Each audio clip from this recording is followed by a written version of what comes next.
As I'm going to do tonight. As I'm going to do tonight.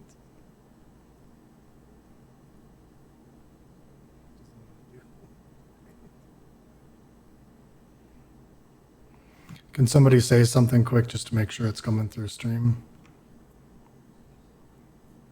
Can somebody say something quick just to make sure it's coming through stream? Can somebody say something quick just to make sure it's coming through stream?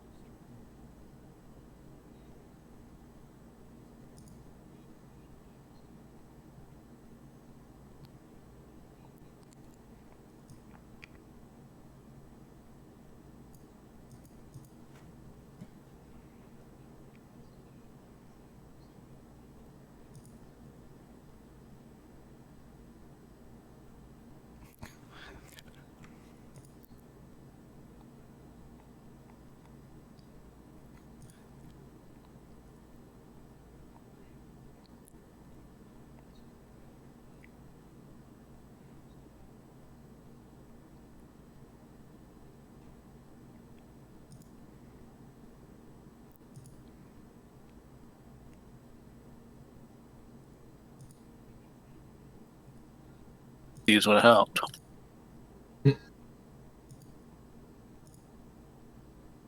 These would have helped.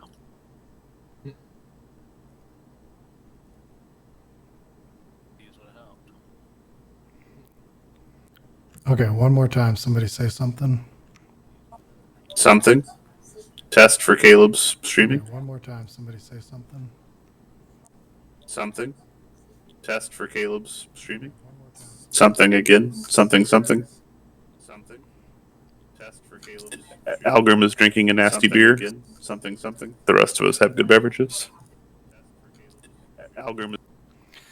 Okay, I think that's working. So we're gonna go with this. So. Well, you got to try new stuff every now and then. Doesn't always work out. All right, so it doesn't look like mod's coming, so we're set to go, right? Yep. So now we can just murder Hobo this week. All right, so Amora, you weren't here last time, so should I summarize? Yes, please, because I haven't even had a chance to watch.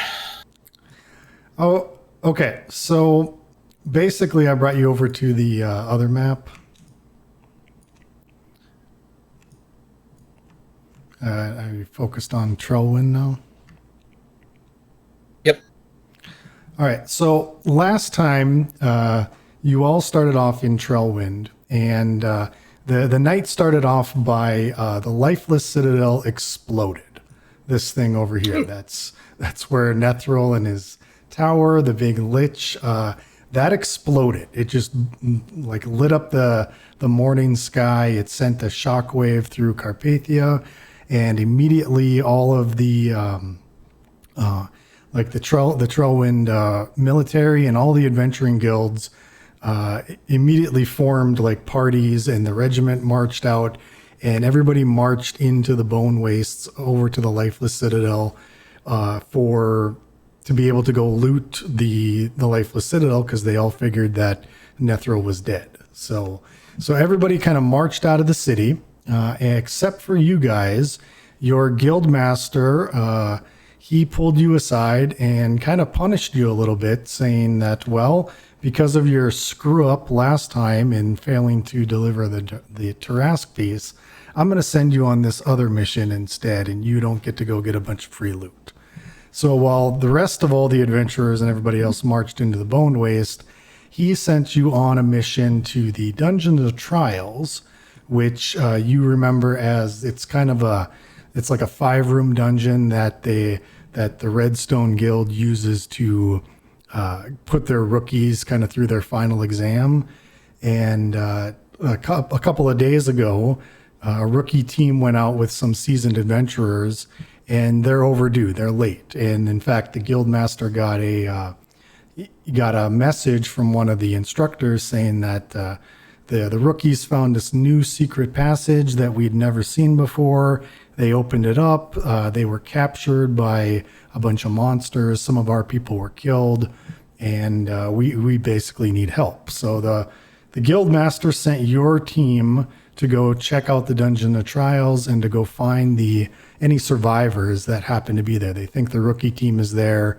When you got there, you found out that all the instructors had been killed by some gnolls and some demons, and you found your way into the dungeon.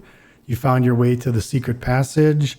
You found an old kind of river canal way dating back to the dates of the old gods, and you followed that to a dungeon where it's like a big cauldron thing. It's about a 200-foot drop. There's rail cars that go around it, and it looked like they were manufacturing sulfur for some reason. So that's where we pick up the adventure tonight. You're still looking for for the rookie adventurers that have gone missing, and you're exploring through this dungeon. So let me see here, and I will move you over to that map. Yeah, we're stealth right now because of I have passed without trace going from last week. Yeah, you have a +10 to your stealth. Yes. And so, yeah, we start off the night with you. The last thing you did was you killed these bugbears in this dungeon. They were manufacturing like raw sulfur and turning it into industrialized sulfur and putting it on the rail cart and then having it go down the tracks. So that's where we ended up.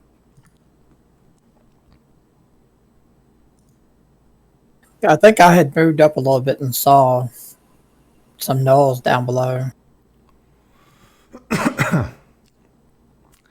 So any questions before we begin, or?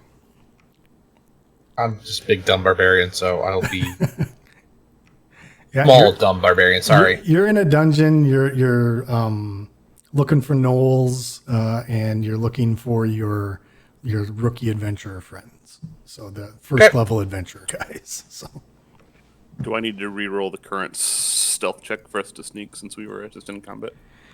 yeah, if you want to do a group stealth check, go ahead. Yep. 7 plus 11, 18. Plus 10 for me, right? Yeah. So 28, you guys are being very, very sneaky, and you can. Quentin's not here. Did he have a light source?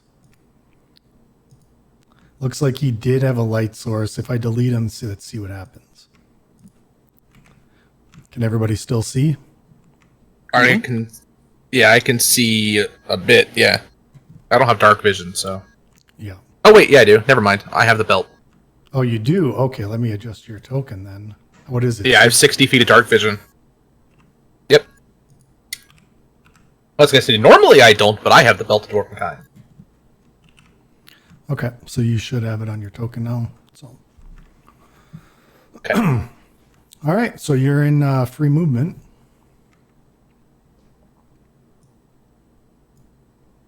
This is where I was last time, roughly right here. And I could see a gnoll and a fiend. Yep. So as you round the corner there, you're going up an incline, is what this is because these tracks kind of go downwards in this direction. So you're going up a little bit of an incline. You're currently at about 100 feet. Right about here would be about 125 feet.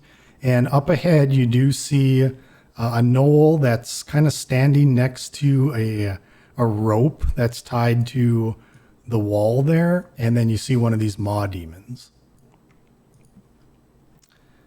And there's no way their passive is going to pick you up at a plus 28. So.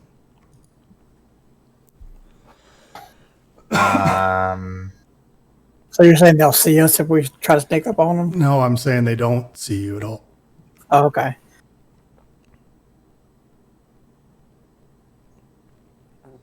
turn around and kind of make hand gestures. Everybody will go up and quickly dispatch these two. Maraba, you're right there. Why don't you make me a perception check?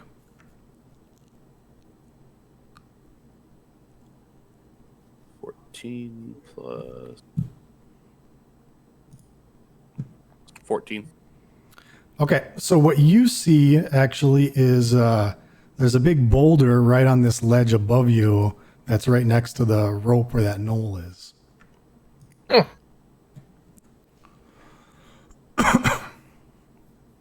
Oh, that's fun. Can Pixie knolls. Can I get up next to it to inspect it without touching anything? If I move to here? It's up about 10 feet if you wanted to climb up there. It looks like basically you pull the rope and that boulder comes dropping down, right there. Since we're Is the rope tied to the dog at all? It's tied to the wall here. He would just have to, it just like take a step and pull that rope, and it would pull that thing off of the ledge. Emergency stop or stop break. I say, since we're stealth, we should be able to get past it without them seeing us, shouldn't we? Yeah, it's more of a question of what would happen here. Is it set to like fall and crash through the wood, or can we tell kind of what the intent is now that we're looking at it and we see it? Yeah, the intent is for it to, because it's kind of like hovering precariously on the ledge there. The intent is to pull the rope and have it fall right below where it is onto the tracks. Yep, and crushing whatever it is down below. Yeah, and those tracks are wood tracks, so that might stop everybody from walking across. Can I attempt to climb this? Yeah, athletics or acrobatics. 19. Yeah, you easily make it up there. Okay. Can I climb up and can I take one of my knives and try to very gently cut the rope up above so it cannot get pulled and drop down? Yeah, you should be. You're easily able to do that. Yep. So that rope is cut, and so that trap no longer works. Is that the first trap we have ever disarmed as a part of this party? I think so. Okay. All right, I'll climb back down. I will be a little more on the lookout for additional traps, I guess, up the corridor here now too. Just to let y'all know, I can see through the little corridor back there. I can see a second knoll back there. Yeah, I can see a humanoid here too at this point. So everybody Oh knows. yeah, just so if you can see him now, he gets a chance to see you guys.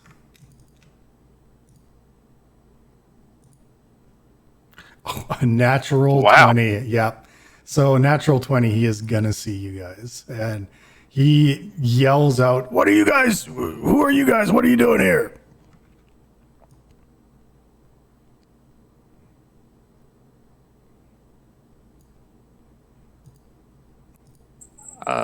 I yell out, "We're here for the prisoners, you fool!" The hell you are. Yes, I am, and I pull up my I pull the card out of my shirt that I have, and I show it to him. Make a deception check.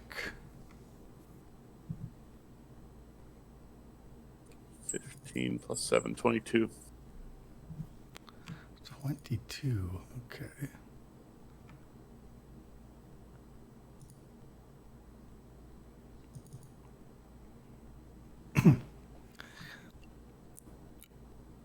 Well, he kind of looks really confused, and he goes, "Who sent you? Did the knave sent you?"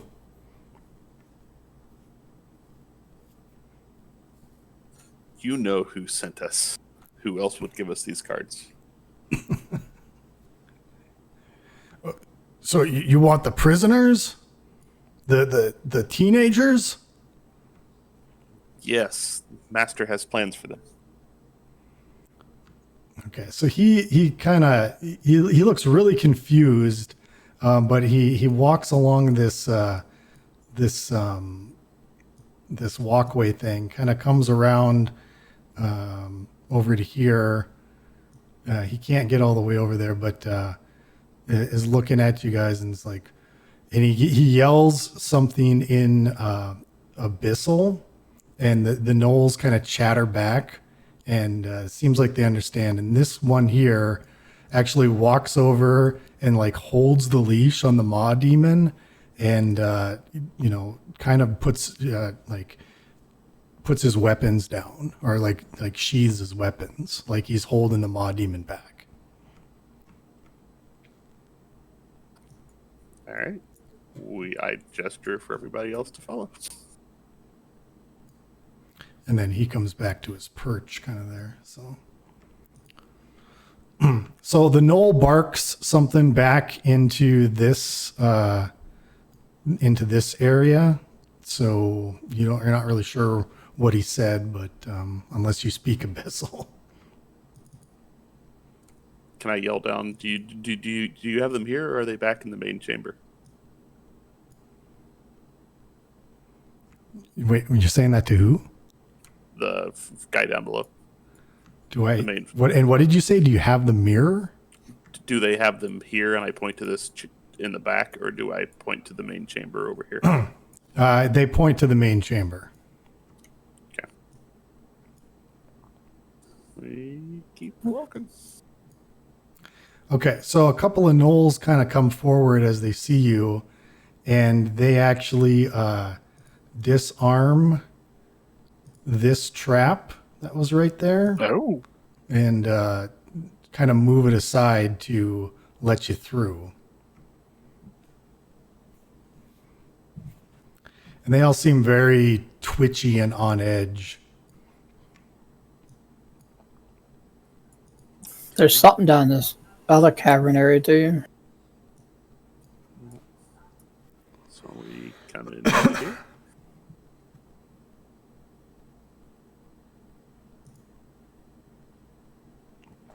All right, so when you get there, you see this sort of a kind of a dugout kind of cavern with a bunch of different boxes. This all looks like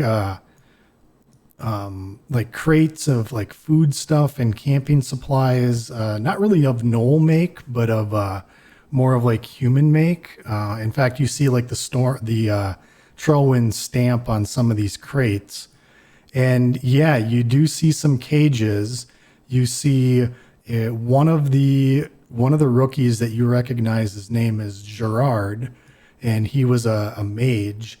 You see him with his hands tied and his mouth gagged. This kid here appears to be dead, and then this one up here that you knew was like a fighter type guy named Leroy, and he looks like really beat up, disheveled, and there's like blood all over his face. Take on too many dragonkin. Okay, so the gnolls are holding back these maws, and they're kind of chattering back and forth to each other in gnoll. I look to this gnoll and I ask for the keys. By the way, I see Mod in channel. Hey guys, Hey, man. Hey, man. just popped in, but all I see is blackness. Yeah, that's because you don't have a character. Let me see if I can put. Wait. Or if one of you is streaming, I can do it that way. No, I'll give you control of Quint. I mean, you don't have to play, but if you want to just see what's going on. Come on, I thought I'd stop in and watch for a bit.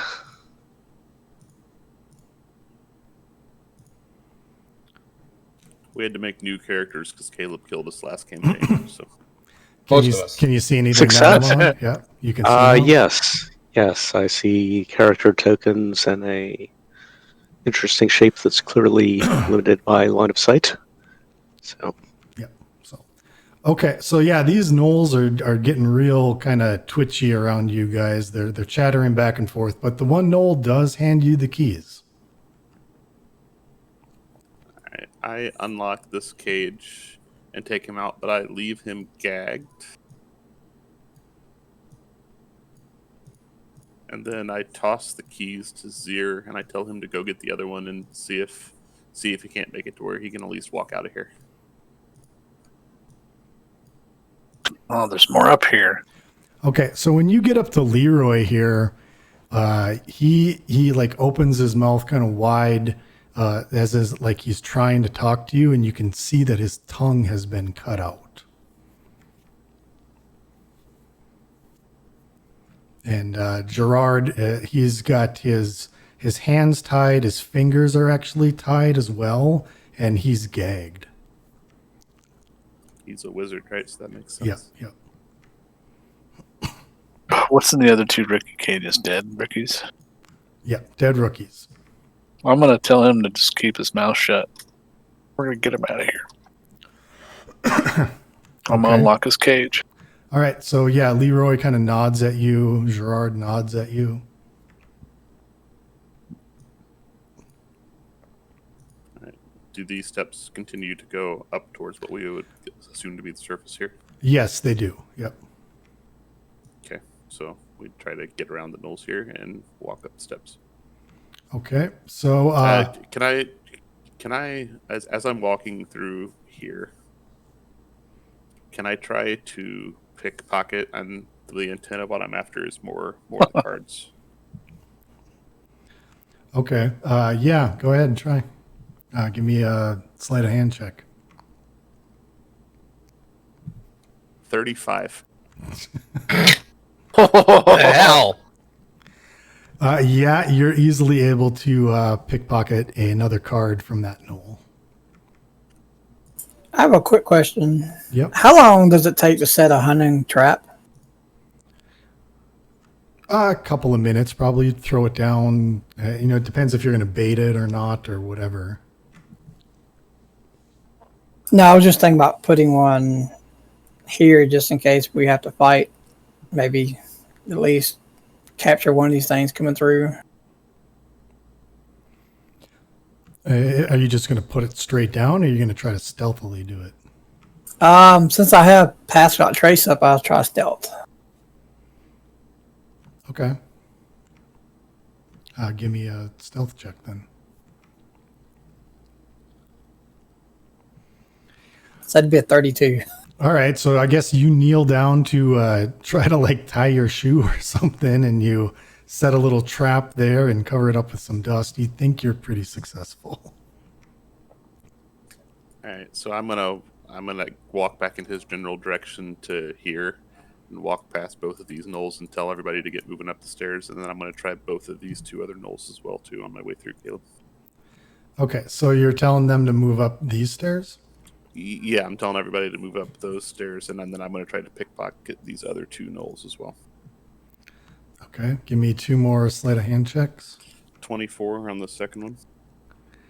Okay, so you get a card, and you actually get so you get a card, but he's also got this brick of like a clay-like material, which seems odd. Okay. And then 30 on the third roll. Yeah, you get another card. Okay. I really like my magic item gloves for those keeping score.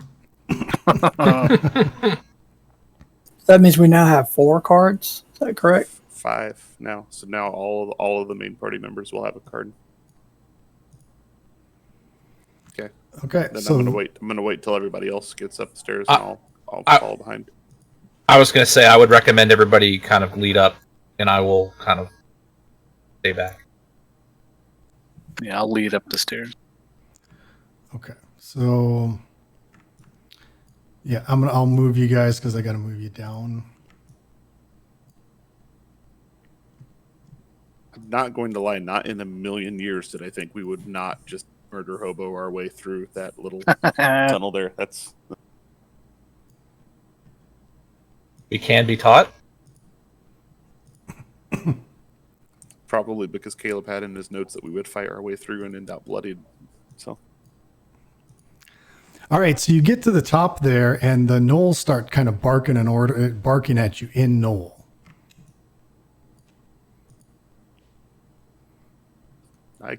I I kind of come up to the front and I hold up the card and I say, "Stop! We're taking the prisoners out per our orders." And I show the card. Well, that one's dumb. Yeah. All right. So he moves aside, but he seems really twitchy and unhappy about this, as does the other one. And this guy up here, this human that you can probably see now, he yells over at you guys, and, "Oh, what are you doing?" Following orders, we're taking out the prisoners. Isn't that the same one we talked to earlier? Or is that a different He one? looks like him, but he's a different guy. And he's like, "You're letting these guys escape. Stop them. What are they doing?" We're following orders. We're taking them out per the wishes of the master. I hold up the card again. Give me another deception check, because this is a new guy. 14 plus 7, 21. Okay. So, guys, just a note. Quentin here, who I'm shadowing, does have comprehend languages if you think it's worthwhile to cast that for an hour of understanding these gnolls.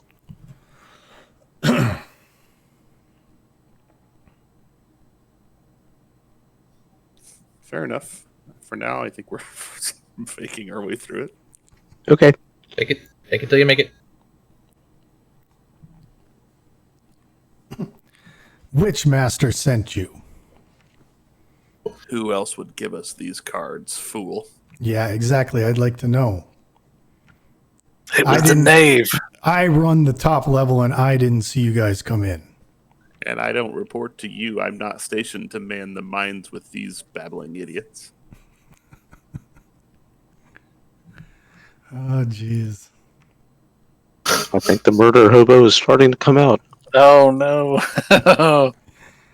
All right, he kind of looks down, and he's confused, but he's not stopping you.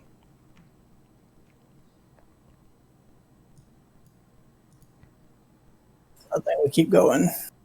Yep. Which direction is what here? I guess if we're trying to get out, can we tell? Is it over to the left or is it back up past the knolls here? You have no idea which way is out. You came in through a different entrance, so you don't. I'm not going to tell you that. Which way is currently moving up? I guess. Oh Is- yeah, is these tracks are this it goes up. So because the tracks go down in a clockwise position. So you're at about 175 feet right there, and like over here would be 200 feet, and this guy's up on a balcony 250 feet up. So we're gonna keep moving up, and I'm gonna whisper to the people in the back, hold those prisoners tight. We don't want them running away. So let's try to put on a good show here as we're dragging them out. Okay. So, and this guy, by the way, he's got a whip in his hand. Looks like he's kind of like a taskmaster of some sort. Okay, I'm looking around for any more of any sort of traps suspended, any rocks hanging, anything else. Give me a perception check, I guess. 7. Yeah, you don't notice anything. Can I do a perception check too?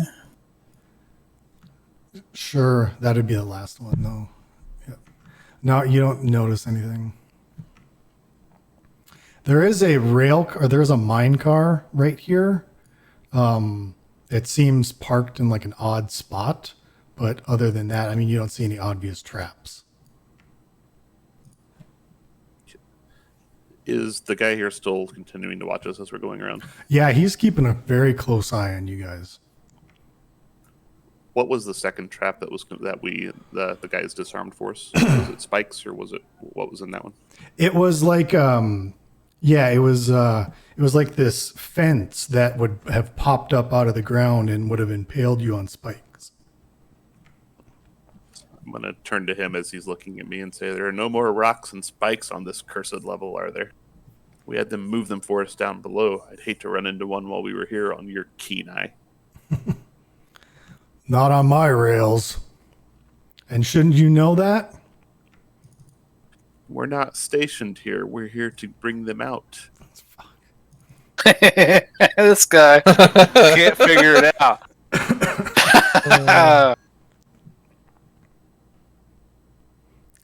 Okay. So I gesture everybody else to keep moving. All right, so Algrim, when you get up to that mine cart, you hear the sounds of like multiple creatures kind of chatting and talking away, and it sounds like they're cutting and mining and doing something beyond this like entrance. So like working with tools. I would bet you that's more bugbears. Let's just keep moving through, and we'll look in as we go by. You're looking in the mine cart. Yeah, we're gonna have to walk within a foot of it. So yeah. I can see something down the corridor. I can't tell what it is, but I can see something. Okay, so the mine cart is filled with saltpeter.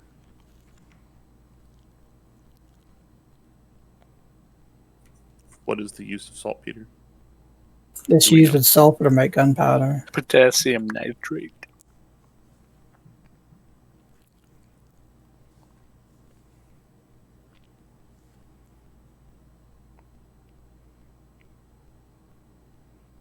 What is that? I can see it. Is that one of the same creatures from before? No, let me take a look at your lighting.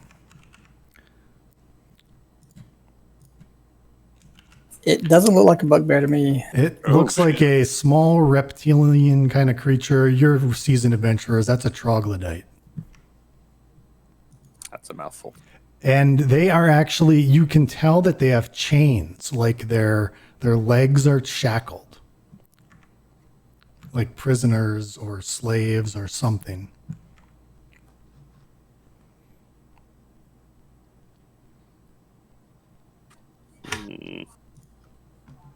Options. Since this guy's watching us, we can't stealth, right? We can't try Yeah, to do exactly. This guy is watching you like a hawk. We'll just keep on walking for now. I would guess. Yeah. Hmm. How? Do we want to try these stairs right here, or So- I think this is up at a higher elevation. It is, yeah. If I'm You reading would the map actually correctly, go yeah. underneath the walkway. Yep. So we'll keep walking up the way. Nobody's stopping us. So.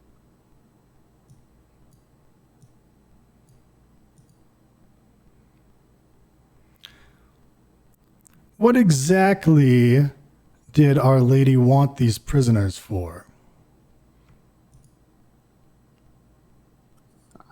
I am not one to question my orders. You know the ramifications of if we don't do what we are told. Okay, so with that, he kind of like pulls open his shirt and you see this intricate sort of tattoo on his chest. And he goes, "Oh, I know full well. Do you?"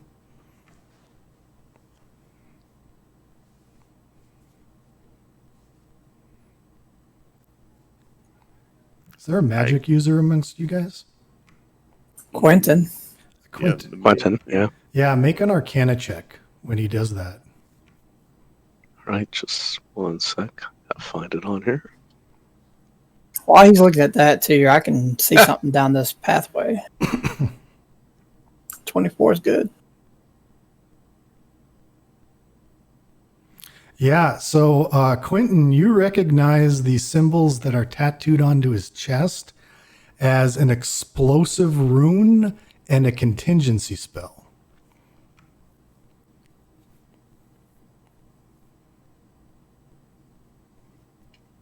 I smile at him and say, "She wired you up good, huh?" Oh, I'm sure you all know if you are who you say you are. Why else would we be in these wretched tunnels bringing out these children? Show me your tattoo. I'm going. How high is this? It's 50 feet up from where you are. So he's kind of yelling down at you. Yeah. So I am going to reply in an attempt to be intimidating and tell him basically I don't have to show him anything. We're here on orders and he needs to stay out of our way. Okay. Make an intimidation check. 17.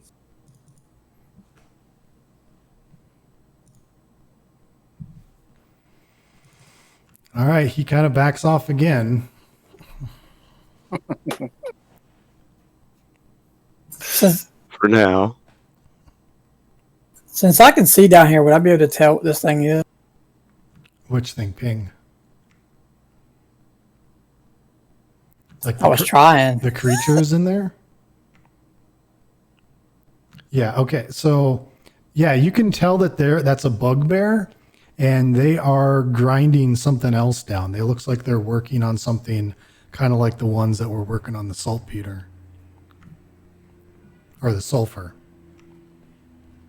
I'm just gonna let Maraba know when he passes by me that I'm gonna stay right here, and watch this guy, cover this guy with my crossbow until they get farther up. Okay, I motion everybody else to keep moving. Okay. When you get there, Maraba, you catch a very strong scent of charcoal coming from that cavern. So they're grinding the saltpeter. Then can I kind of get a sense of what they're doing as I'm walking by? Yeah, look, well, no, they're grinding charcoal down into an industrial grade material. Got it. Okay. I keep going. Again, I'll be very mindful of now that we're back on wooden rails here. In case they've got anything else wired up, I have Okay. zero faith in this guy. Okay.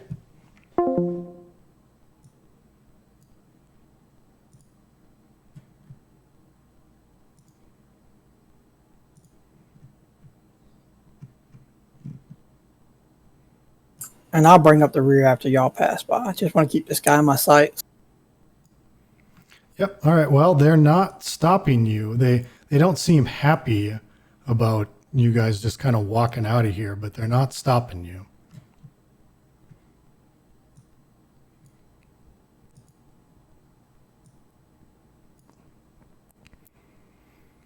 Okay, you get up to there. There's another gnoll who raises a spear at you and barks at you in gnoll. I just keep walking uninterrupted, hold up the card and said, under orders. And then I point back at the guy who's watching us, who's let us pass the entire way through. All right, so I'm going to have you make one more deception check. 18 plus 7, 25. All right, so the foreman guy just nods at the gnoll, and the gnoll goes back and like leashes the maw demon and just sort of watches you guys.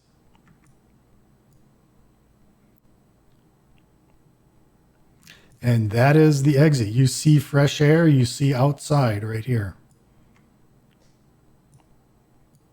I take it Maraba already passed cards to the rest of us before we go outside. Yeah, all of the main part. Whenever we were in that tunnel before, I would have done that. So all of the main party has one. The two kids would not have one, but we'll keep a hold of them firmly. Yep, correct. So we step outside. All right, are you just gonna just keep walking straight then? What do we see once we get outside? Is there? It's very similar. It's the mountainside. It's exactly where you expect you would be.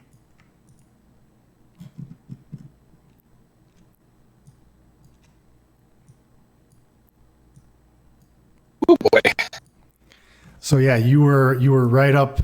You came out right next to that X there. You exited out. You see the two buildings. You see the mine exit. And yeah, you're able to just kind of walk out of there, and it seemed a little too easy. I want to do something right quick. Okay. I want to check the two teenagers for tattoos. Okay. Yeah, just make a simple medicine check. I mean, a cursory glance, you open up their shirts or whatever. They don't have a tattoo on them. No. But yeah, medicine check. It was going to be a 5 anyways. Yeah, they're pretty beat up. They're bruised. Leroy has his tongue cut out, and they've actually had some like pieces of flesh flayed off of them. And when you get a safe distance away, the one kid who I've already forgotten his name, Jared? Gerard. Yeah. So Gerard, he tells you that the gnolls were eating everybody, that they were eating the Oh. structures, that Leroy lipped off and they cut out his tongue and they ate it, and they've been kind of flaying off pieces of skin. Yeah, they were being eaten alive slowly. All right. So can we? I guess first thing first. Let's get to a safe distance away. We'll address the kid's wounds. Then let's come up with kind of a next steps of what we're going to do as a party here. Once we're Oh, okay. So you a safe get, distance away, yeah. yeah, a couple 100 yards away. That's fine. Yep. Shouldn't we head for Trailwind back to the Guildmaster? As I skip is- ahead 5 pages on my adventure.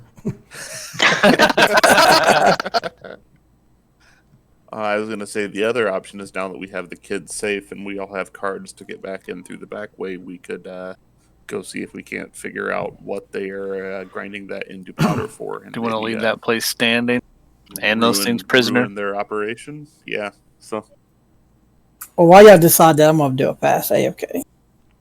Be easier. I think my character would be good with going back in to save the chained creatures. He's chaotic good, so he's probably going to see them locked up and want to go back.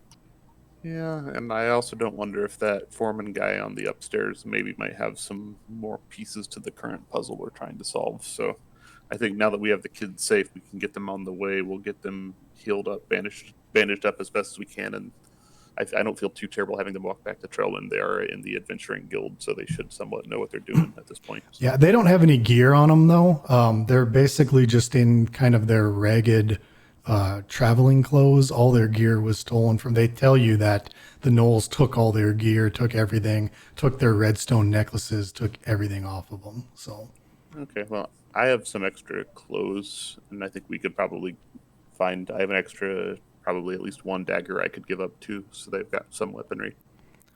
so you're just going to send them on their own? Could we give them the location well enough on a map that they could find it of the farmer that helped us? Was it in this? Yeah, this I think it big- was this square. Yeah. Yeah, give or take. I would say that. Say if we just send them straight south to that farmer, and then we can send gold along with them as well too, and see if that farmer can then help them at least get to the town here, and then from there they should have no issues getting back to Trollwind. Would be my thoughts, but open for whatever. Okay. I'm going to go ahead and drop off, guys, but have fun and good luck. Thanks, Mod. It's good hearing from you since I'm never around in WoW anymore. So. All right, catch you later. See ya. Okay. So yeah, they don't they seem a little scared, but they're willing to try to travel to that farmhouse. Yep.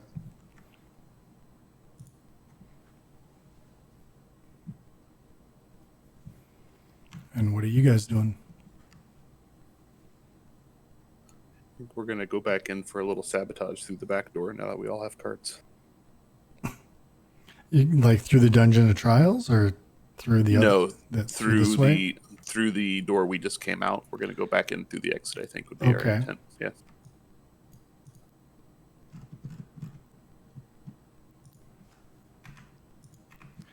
All right. So Leroy and them are gone. You guys are all back here. You're a safe distance away, but yeah. How long? How much time has passed? Maybe an hour.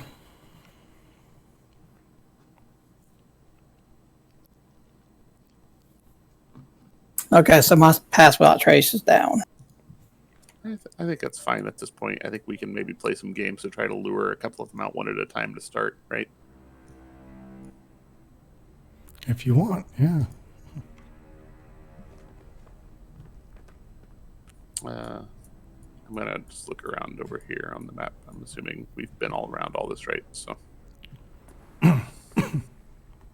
have we looked inside these houses? Can we tell if anybody's home from the outside?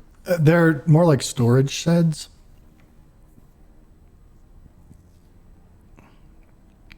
You can certainly like try to open the door if you want. Yeah, can I try this one? Yep.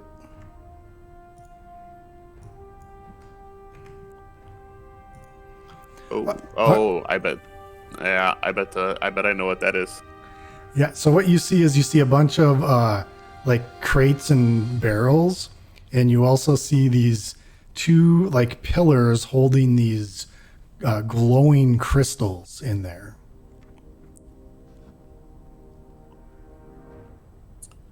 I bet those coincide likely. I'm going to try an Arcana check, knowing this is not my best skill here, but my character is assuming this is what's causing the two aura spells. Okay. 13. Yeah, you can't tell exactly, but you can definitely tell that there are radiating magical auras. Okay, so I'm gonna open the door to the other shed, or attempt to open it. Much of the same. Some more crates and boxes, and another crystal radiating magical aura. were there 2 auras or 3 auras from whenever we came in here? There was 3. There was a pass without trace, there was an invisibility, and there was a confusion. Okay. So I'm going to kind of advise maybe everybody for the most part is down here. We've got a little more space to operate down here, right? Yeah, yeah. So, are you back, Alchem? So, I'm assuming we're far enough away here we can kind of talk and plan without anybody Yeah, hearing us. yeah, that's obviously. fine. Yeah. Yep. So, I'm gonna ask everybody, how do you want to do this? What's the plan? We were very subtle on our way out. Should we try to keep that up, or do we want to go a little more in the face this go around?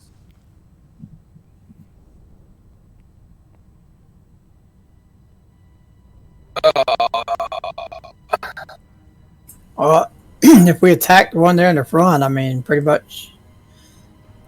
I mean, he's only 14 feet away from one that's down the corridor behind him, or 15 feet, so he's going to hear it. He's I think the easy one, right? Because I think we can get that knoll to come outside if we do it right. So we can start from there, and then we can go full frontal if we need to, I guess. Any attack's gonna start drawing them up. Yeah, and there's a lot of corridors here that we can, create a bottleneck. Like there's a corridor here. Did we Yeah, notice what here. kind of weapons the Knolls had? Did they have crossbows or anything? They had spears and longbows. Oh yes, they got bows. They can shoot us from probably disadvantage from around the below us, but still. Yeah.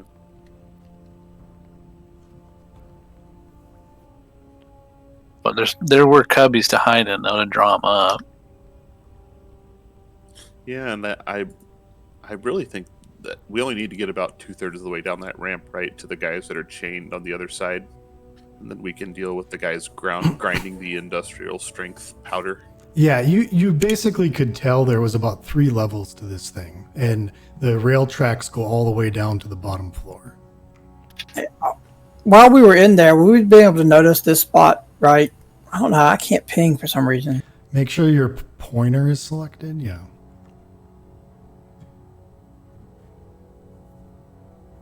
I think you're on the measurement tool. There you go. That area right there, could we tell how much of a drop it would be from that down to that tracks? Yeah, so where you're at right now is you're about 250 feet up from the bottom level of this cavern.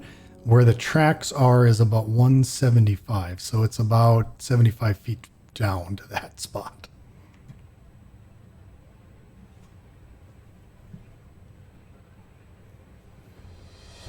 I do remember that right here, that walkway travels out to where that guy was in the middle and travels all the way across to the other side Yep. too. Mm-hmm. Correct. So let's start with this. You guys all stay behind the house. I'm gonna poke my head around the corner, and my intent here is to talk just loud enough to this guy, but I'm gonna try to do it in a persuasive manner. I'll make a roll to bring his hound outside. We need help tying up the kids. They tried to run away. It's the intent of what I'm saying here. So then I'm going to follow and walk back towards this house. So he kind of has no choice but to walk after me to see what's going on. What language are you saying that in? Couldn't Quentin speak Abyssal? I believe he could, but are we pretending he's not with us at the moment? He's out looking at plants or picking flowers. Yeah, he's kind of not. If Maud's not playing him, he's not really here. Oh, okay, I thought Maud was still here. Sorry.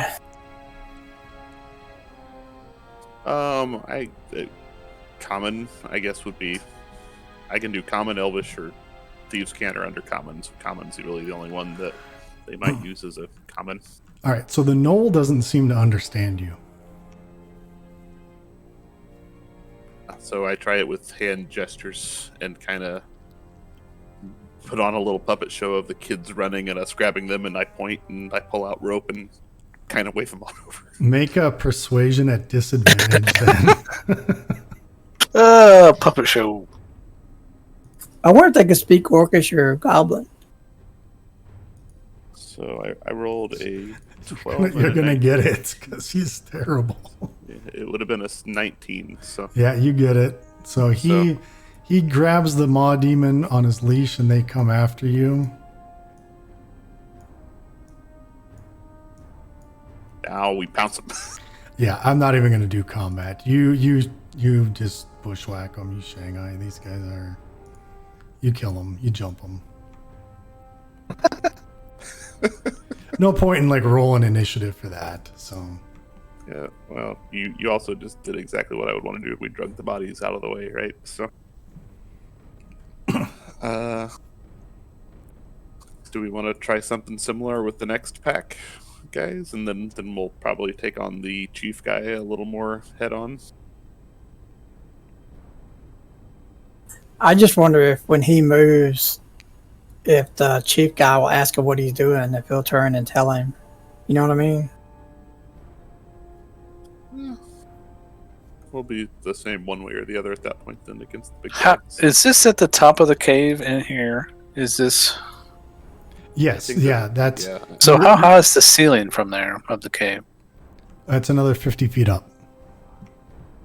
Well, Marva, I was wondering if you could stealth past them and get to the master dude, and then we could attack them, and you could attack the master dude right then at the same time. See what I'm saying? Yeah. If you were able to get past those two, I don't know. That might be tough because I'm going to get within like 5 feet of him whenever I go around. I would have Well- to pull some. I mean, I'm thinking if I turn into... Well, it's the problem is I turn into a giant spider. It'd be hard to sneak up even above them. Because I could crawl... Because the spider can climb difficult surfaces, including upside down on ceilings. But I'm a giant spider, so that they're missing a giant spider crawling on the ceiling above them. But Unless if one of us is standing at the inside the, like, if I was standing, I'm not moving myself, but if I was standing right there, If I come this and They might climb not- on the ceiling, they might not look up if they're looking at me. Yeah, what I if- mean, so you're here, and I ceiling climb is the ceiling dark. over Yeah, here. the ceiling is dark. We could also Alright. create a distraction too. I can drop down on them, Because we could create a distraction with this minecart. I'm assuming it's just got brakes, and we know this all rolls downhill. So perhaps we could even get those two guys out of the way if this minecart starts screaming down these tracks, right? Yeah, because I could drop down, try to web them at least. Yeah, you could do the creepy Warcraft, like descend upon a thread kind of thing. I'd allow you to do that. Yeah.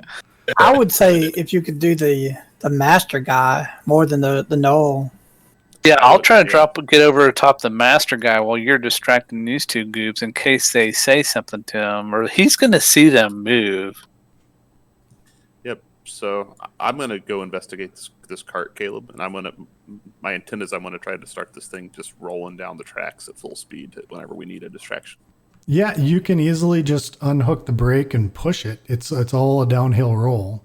All right. So So is everybody else kind of up in position and set? to I'm roll? gonna start climbing up the wall and up onto the ceiling over here. So out of sight, I'm gonna get up onto the ceiling.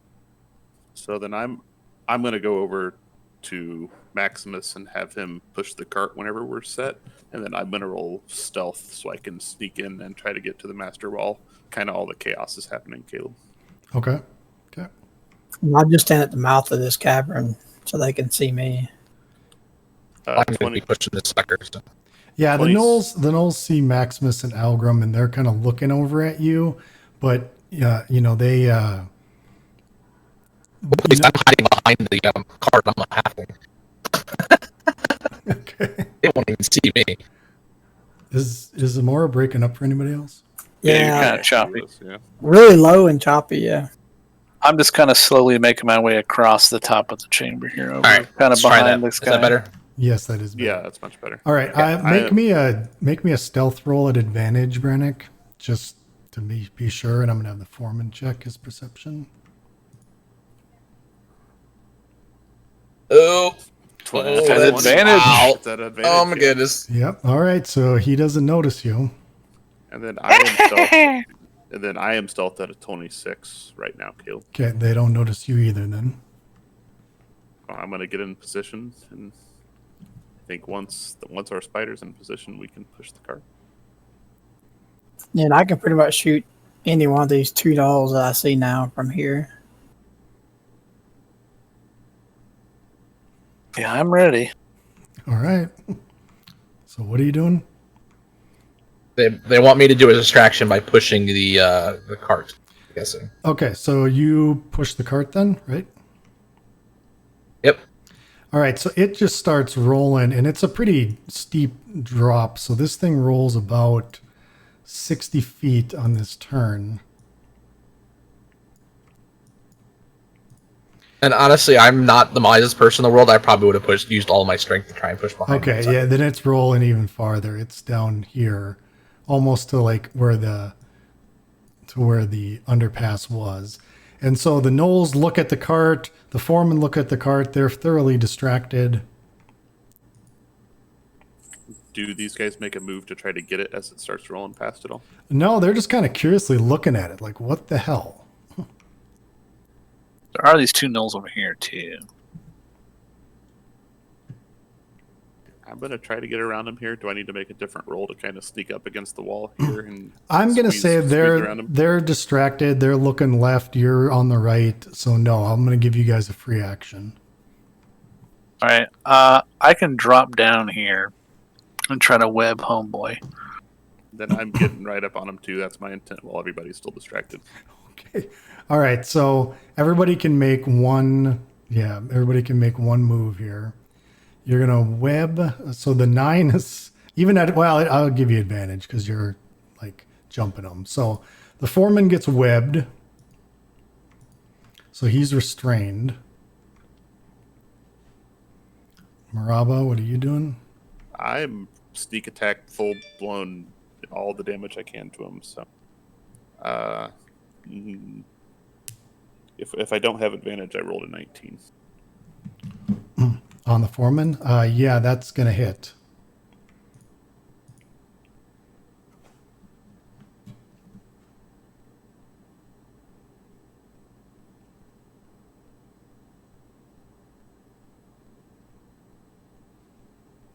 $17 points of damage.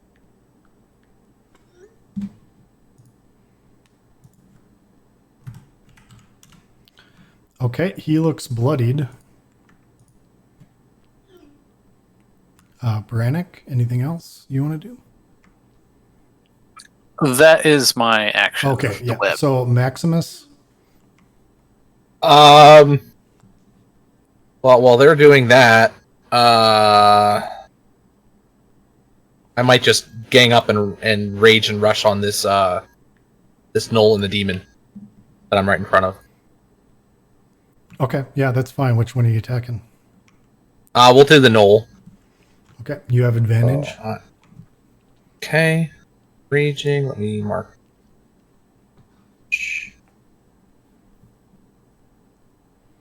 Are you proud of us for playing tactically for the first time ever, Caleb, or are you mad that we're ruining your neatly planned upper levels of your dungeon? No, it's fine. I mean, I've got a timeline that is going to move forward no matter what the hell you guys do. So, Yeah, a 16 will hit the knoll, and a 26 will hit the knoll. So, And it's one-handed, so it's actually because it's +2 for rage, so damage is a 9 and a 10. So 19 total between the two. all right. So you rush forward and you almost decapitate this guy. You you slice into his neck. He is just bleeding profusely, but he's barely hanging on to life. And I guess Algrim. See, I'm wondering if I should shoot the one null far away or just hit the one that's already bloodied. Can I reach the master too from here? You have a bow, right? Yeah, you should. Yeah, I have a crossbow. If you can see him, you can shoot him. It would just be a question of trying to get around Maximus, but I guess he's a short little guy. So. Yeah, I could just shoot over top of him. He's I'll give it to halfling. you. That's fine. All right. Well, I'm gonna put Slayer's Prey on him Okay. as my bonus action, and then I'm going to attack with the crossbow.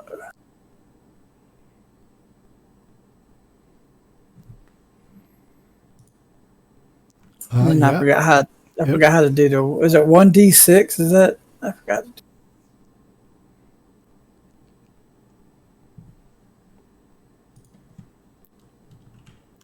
For the extra damage, you mean?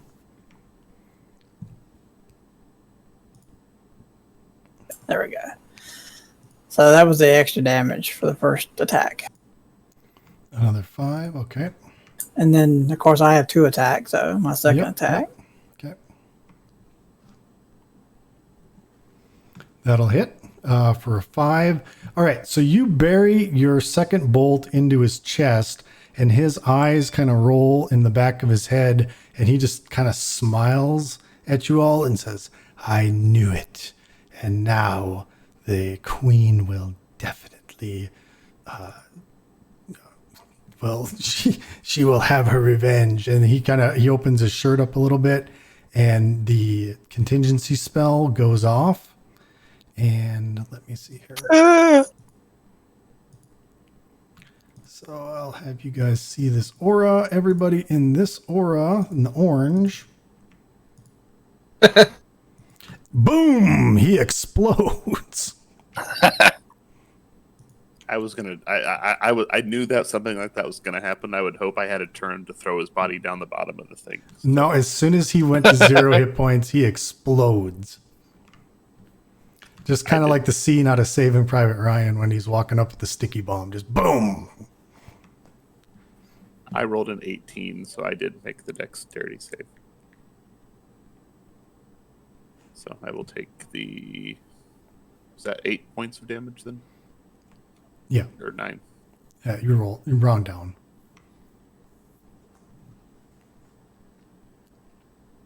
I made it too. You're a druid. Hit points don't matter. My spider's still alive. He's hungry. Druids, where the spells are made up and the hit points don't matter. It's all made up. All right, so the explosion rocks the cavern. Everybody heard that, and so now it's definitely initiative.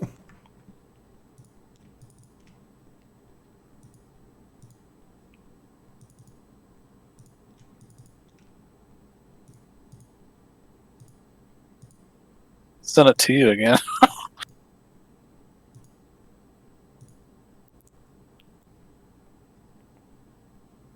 I hit it twice. Mine should have been 19, not 29 too. Caleb.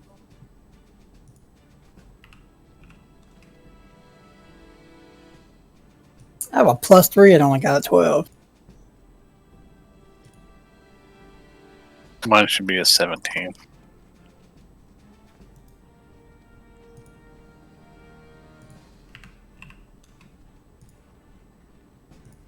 All right, so Maximus is up first. Okay. I'm gonna hit the knoll with my first attack. Okay. And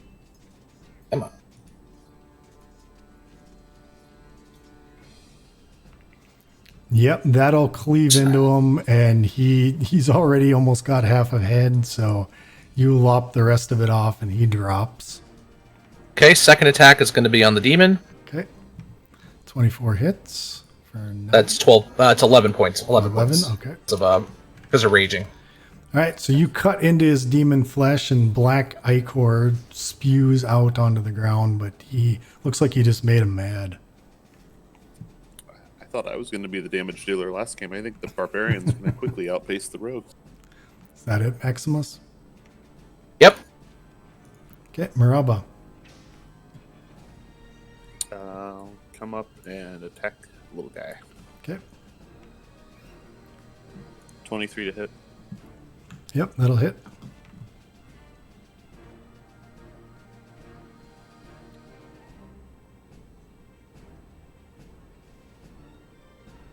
$19 points of damage. All right, he yet lives, but he is definitely bloodied. Okay, then I will take the disengage action and get back out of his hit range. Okay, Bronick. I'm gonna hide behind the spider, but on the other side, so the knoll can't see me. Well, you can't really be there, Maraba. You got to be on the platform. Yeah, I know. I definitely, yeah. He's in the air. Brannick. Well, I'm kind of big to be walking across that. Yeah, you're nimble. The spider. Yeah. My feet are on the rails. I'm gonna bite him. Okay. Yeah, 15 will hit. He's immune to poison, but the 6 regular damage will kill him. Okay. Anything else? How far down is it right there? That's a 75-foot drop. I'm just gonna kind of go down halfway because that's all my movement. Okay. I'm just Algrim. hanging on the wall. Yep, Algrim. I'm gonna move up.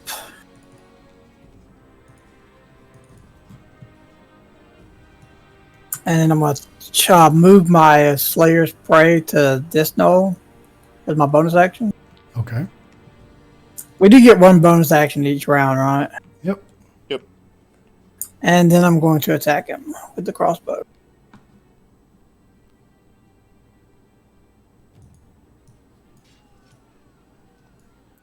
Eleven's not gonna do it.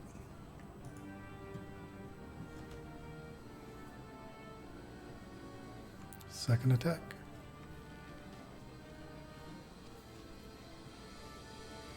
That'll do it. Yellow. Yeah. And since it is the first hit, I still get the Slayer's Prey. Because it's on first hit you make.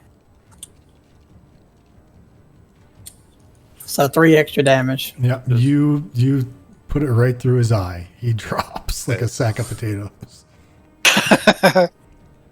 In the future, if he crits, does the damage roll twice on Slayer's Prey too, Caleb? No, it's Yes. just is it? No, it's just All one. dice rolls. All dice rolls. Oh, all dice rolls? Oh. I thought it was just the weapon damage, but okay. All right, so the Maw Demon is dead, but the one knoll that's left, he can definitely see. He barks down this stairwell, and let's see. He's, Just so you remember, Cable, that one area I put that hunter trap down there. Don't forget that. Yep. All right, so he's got 1, 2, 3 targets. Looks like he's going to shoot at Algrim.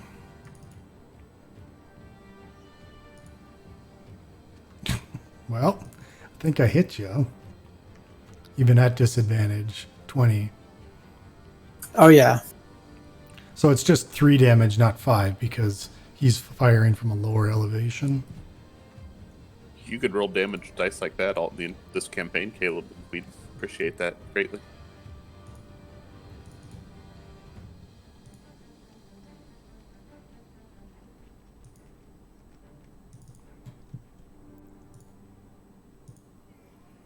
All right, so we're back up to Maximus. Well, I can't really see. That was here. 5, 10, 15. Oh, that's too far from my move. I'm gonna stand right here. It's a far kinda drop block- too.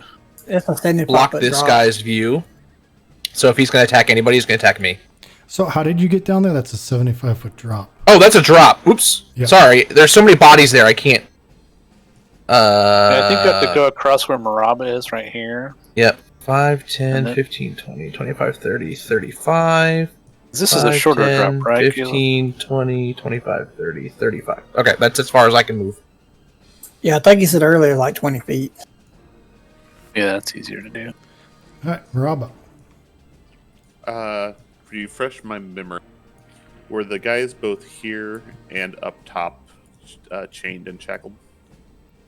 The chain ones were here next to Yeah, the the chain ones were there. These were bugbears.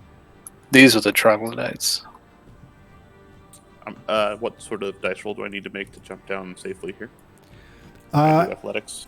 Or acrobatics, yeah. 13 plus 8. Yeah, you make it. That's 21. fine. That's fine. Yep. And I can move one more, and then I'm going to dash to get extra movement for my primary action. Looks like I can get to here. I have no idea if these guys speak common, but I'm assuming they've heard all the hubbub and everything else outside. So I'm going to put my dagger away and say I'm here to help you, and then I'm going to try to, as a bonus action, if this is kosher, pick a lock on the first guy to set him free. Okay, I'll just read the little flavor text. A group of chained troglodytes occupy this small cave, carving out saltpeter from its walls and placing the material into boxes and barrels. The shackle chains have no more than 35-foot length to them, so they can't move away from the walls more than 35 feet unless their shackles are gone. Yep. And yeah, I guess, let's see, just use your thieves' tools. I 27. Yeah, you pick that lock, no problem. So, and then if I can, I'm just going to point and say, just do not hurt my friends. We're trying to help you.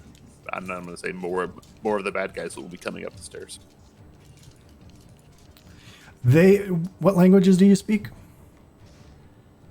Common, Elvish, Thieves' Cant, and Undercommon. Okay, so they said back to you in Undercommon, you here to free us? I answer, yes, I'm here to free you. My friends are outside currently battling the rest of the... I do a quick list of the various creatures that are in here that they would know. So, and I will also point out, don't attack the giant spider. He's with us. Okay, so they all nod in agreement. Yep.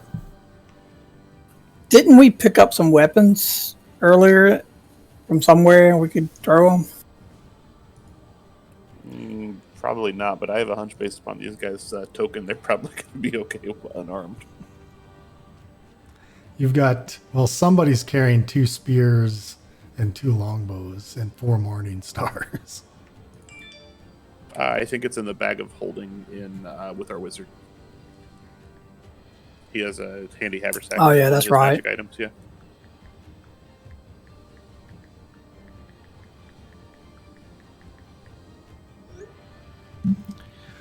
Okay. Oh, is it me now? Yep, Brennick. Yep. I go down the other half.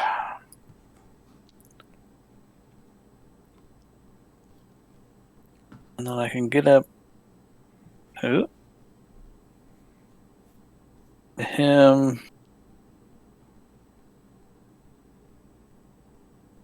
I can see this shit coming up the stairs.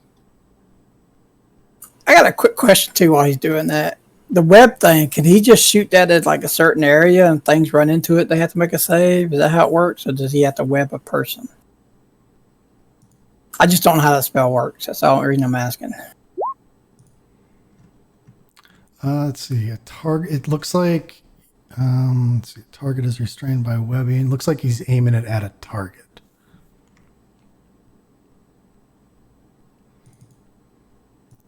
But if you wanted to like web an area, I'd maybe allow that. Yeah. Yeah, it says it's a ranged weapon attack.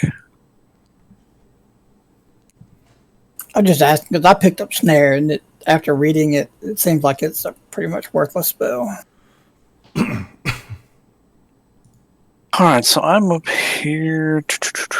There's 2 guys here.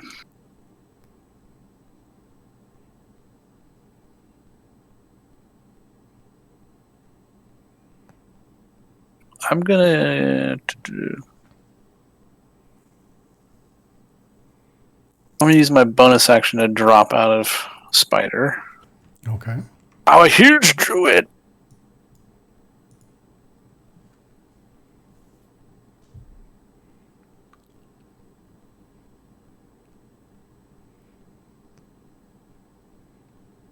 Oh, hold on.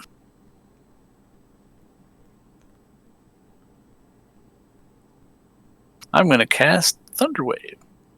Okay. So they need Constitution saves. I'm gonna go refill my drink. I'll be back here in a minute or two. I'm stuck in this cave and have no line of sight, so I can't see anyway. So I'm truly be in character now, not knowing what's happening. All right. So the Knoll failed, but the Mond even made it. So the Knoll will take 19 damage.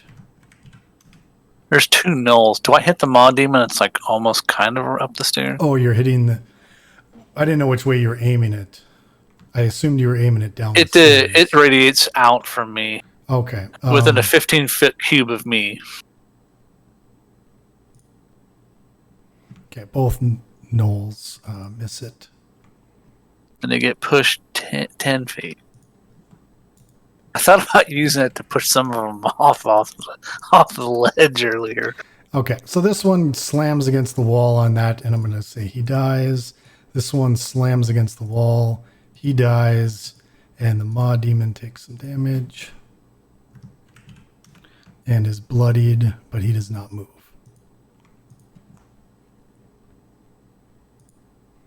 Okay, That's my turn. I'm done. Algrim.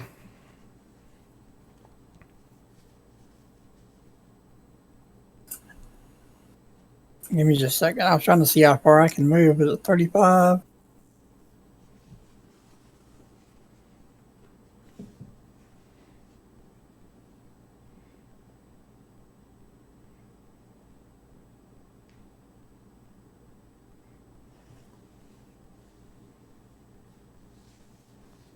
And that's all I can do. I can't do anything else.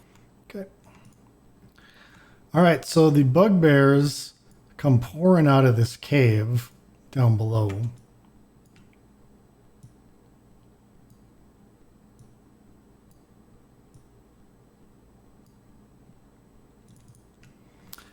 And they don't really have any ranged weapons, so they are just going to run kind of down this way. Get them. Oh, by the way, the mine cart continues to roll after all that happens, so it's probably about here by now. Did it run over this guy's corpse? Probably, yep. And I think all the gnolls are dead, but the Maw Demon, I'll have him go on that turn, so it's going to move up and attack you. 23.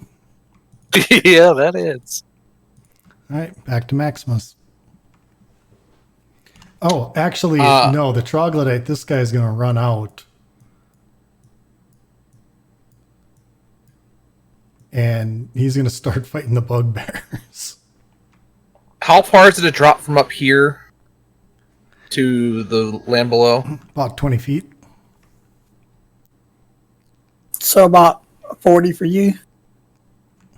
5, 10, 15, It's actually 50 feet, but I want to get 30, this moving. 35. Oh, stop. Stop. Oh, no. Uh-oh. When you get to here, Oh, trap time? I don't think he meant to go that way, did he? I think it goes around and down. So yeah, I kind of did have to go that way. Yeah, so Oh, you step right into a trap. Make me a dexterity saving throw. Oh, for God's sakes! All right, so for the fall, 2 points. Sprained ankle, not bad. For the spikes, 3 points. And you are now 10 feet So- in a pit.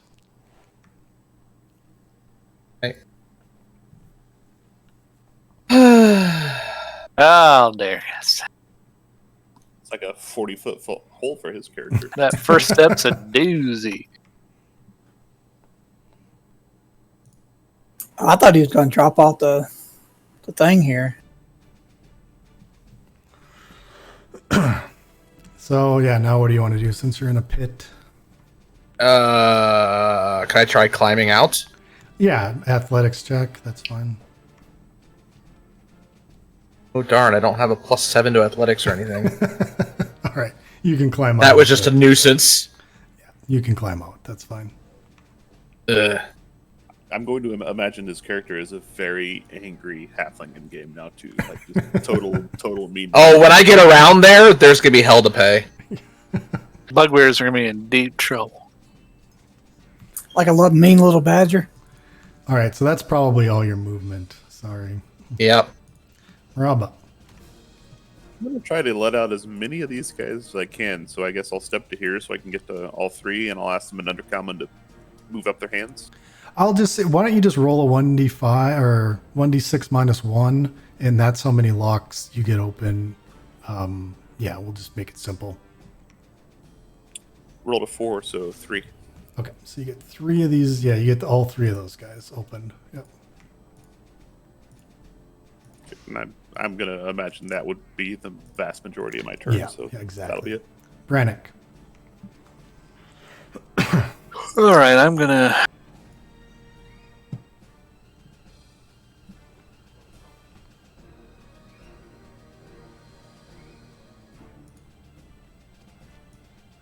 Oh, I don't have the bear on the flip token, You but I'm don't? going to turn it into a bear. No, the character one? I thought I did earlier. You know, Yeah, it's just the wolf. let me try pulling you out again.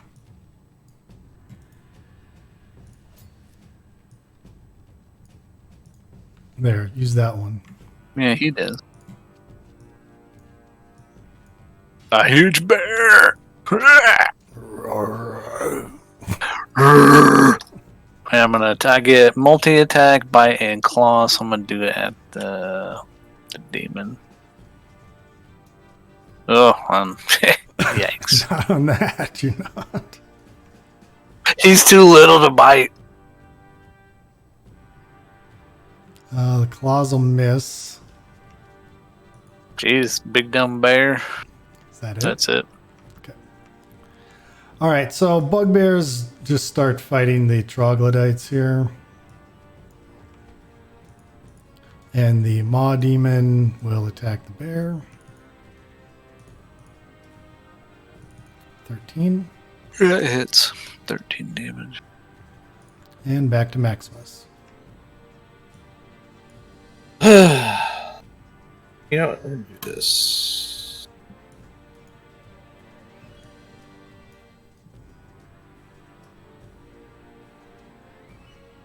Okay, there's Maraba. Okay.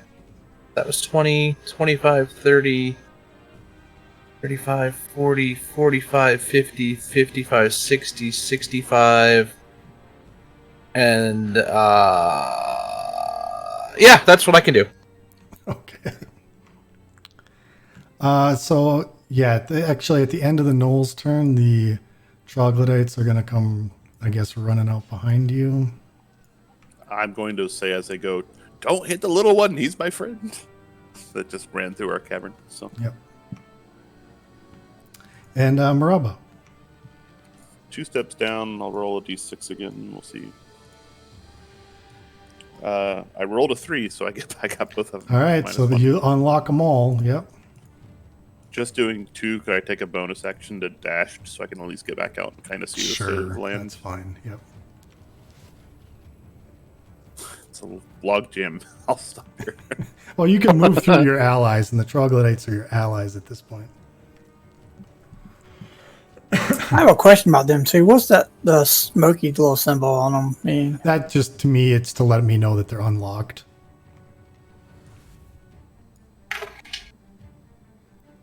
Okay, Algrim.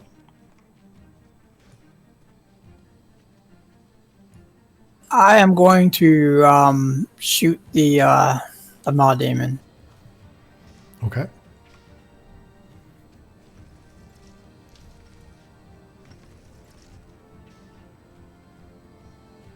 Yep.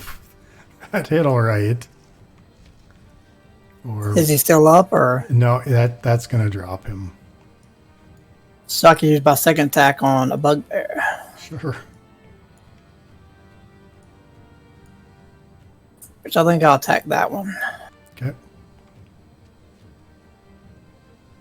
Yep, that'll hit and wound that guy. And as my bonus action, I'm going to move my Slayer's Mark to this one. Okay.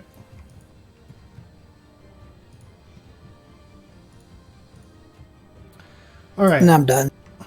So bugbear's attack. I'm gonna just see. One will probably attack Maximus, but then the other two will go after that troglodyte. So on Maximus, 13. No. Okay, so there's just like a big melee scrum here, and I'm just gonna make this quick. So.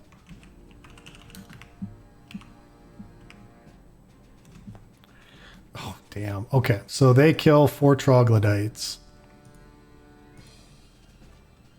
Well, shit. It's all of them. Well, and then it would have been the troglodytes' turn at the end here. So these guys will come running out. I'm just, instead of slowing down combat, I'm just trying to make this quick. Just to let you know that troglodytes are fighting bugbears. They're getting up in there, and they are also going to go. And they kill 3 bugbears. Almost an equal trade for.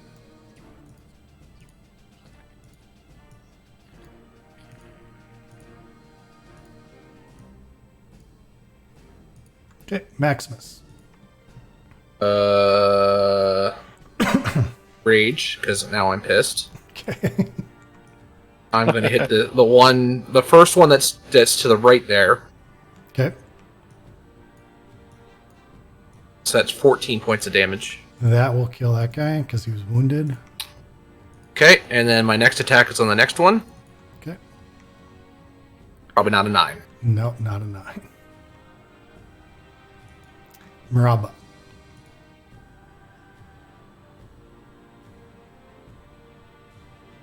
$16 hit. Yes.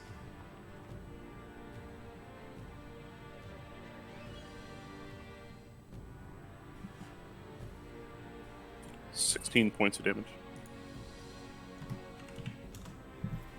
All right, he's bloodied. And then I get free disengage when I move away. Okay, Elgrim. I'll shoot the bloodied, the last bugbear. Okay.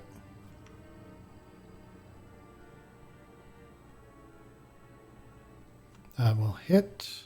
I didn't mean to click it twice, but I do get 2 attacks. But let me do the.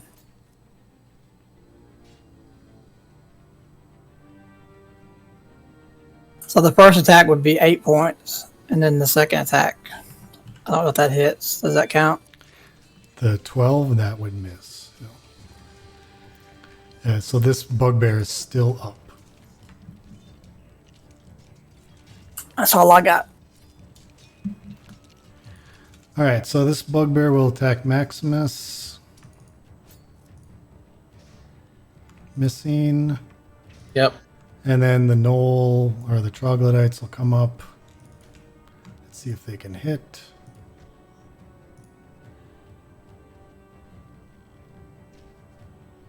That one will miss. And this guy's going to do it too. Okay, he kills it. And I think we're out of combat now.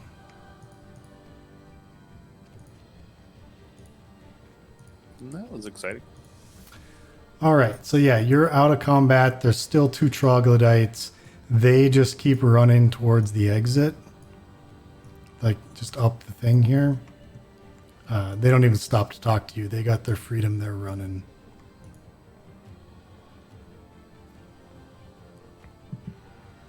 So can we do a quick search of all the corpses? Yeah, let's see. 1, 2, 3, 4, 5, 6, 7, 8. And there's one outside too. I don't know if we searched him. So 63 they each. It's 13 electrum times 9. All right, I imagine you're just going to tell people what Maraba. I'll just read the flavor text for that. So 2 small caves off the Greater Cavern production facilities for the grinding down of charcoal into an industrial grade coke material. A group of bugbears works at processing the charcoal and packing it up into crates and barrels. So you basically just find, like you found in the sulfur one, they're taking raw charcoal and grinding it down into like a charcoal powder.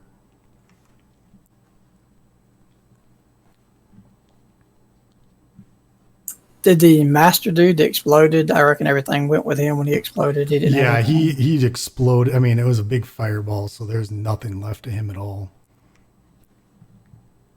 You said it was 13 times 9 for the electrum, right? Correct. Yeah, I added 117. Yep, I added 117 electrum to the party notes. Are we gonna make our way down and kill the rest of them, or Can we ask? Is there any of the? Can we talk to these guys before they leave? I guess it would be good if we could hear their story. They've clearly been here, right? So, can I yell at them in undercommon and ask for them to wait? Make a persuasion check.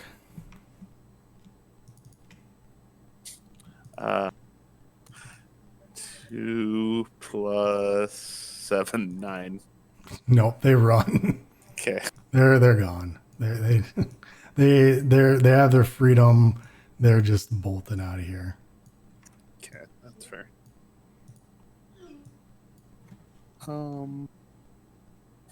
How much of the black powder is in here?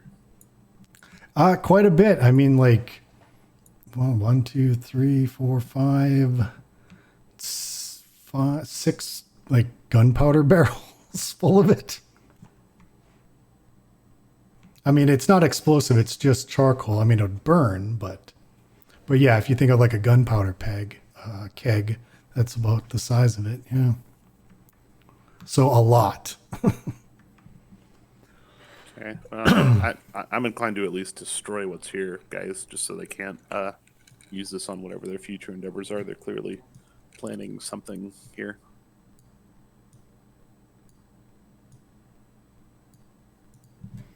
How are you going to destroy it?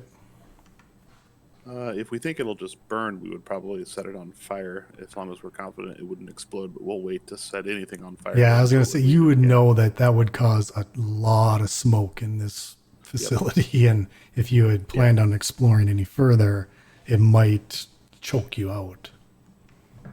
Yep. So, do we want to go back and investigate downstairs in the lower level while we're here? I think we probably took care of most of the ruffians, and those that are left are likely running by now.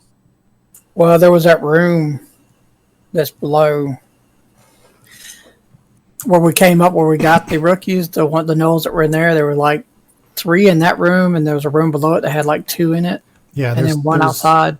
There would be 2 ways down. You could either go down that stairwell to the gnoll room, or you could continue to just follow the tracks down, because this goes here and it keeps going down to the second level. Following the tracks down could be useful, because then we could get to the bottom of where they're digging all this up, and we could see if there's anything. So you actually down see there, this right? mine cart kind of go underneath there, and you see it wrap around, and it goes around, the second time on the second level. There was another mine cart up here. Actually, that first mine cart probably hit it, so they're both going down. But there's a mine cart up here that's got its brakes on. I can't fit down the stairs either. I can fit down the tracks. Yeah, you're too big to fit down the stairs. All right. I think that answers our question. Then we'll go down the tracks. Are you getting in a mine cart and going down the tracks, or are you just gonna walk down the tracks? I think we're gonna walk. I don't want to pretend like we're doing mother loads. So, Well, do I need to make an athletic check to go down, or just Nah, out of combat, that's fine. Some Indiana Jones. So when you get to here, you hear a lot of like knoll barking, like they're talking to each other. Sounds like a lot of them are kind of right at the base of the stairs, like prepping for something. And if you like peek your head around the corner, an arrow flies up, so they are clearly waiting for you at the bottom of those stairs. So should we try to stealth before we walk down the tracks? I can cast that Pass Without Trace again. I mean, it'd be the last time I can cast it, but I can cast it. I think we can just try to sneak through, and I can just make a party stealth roll. My stealth is pretty solid, so. Okay. If we wanted to, we could try to come up behind him, then maybe on the way back up. So I rolled a 13 plus 11, 24. Okay, 24.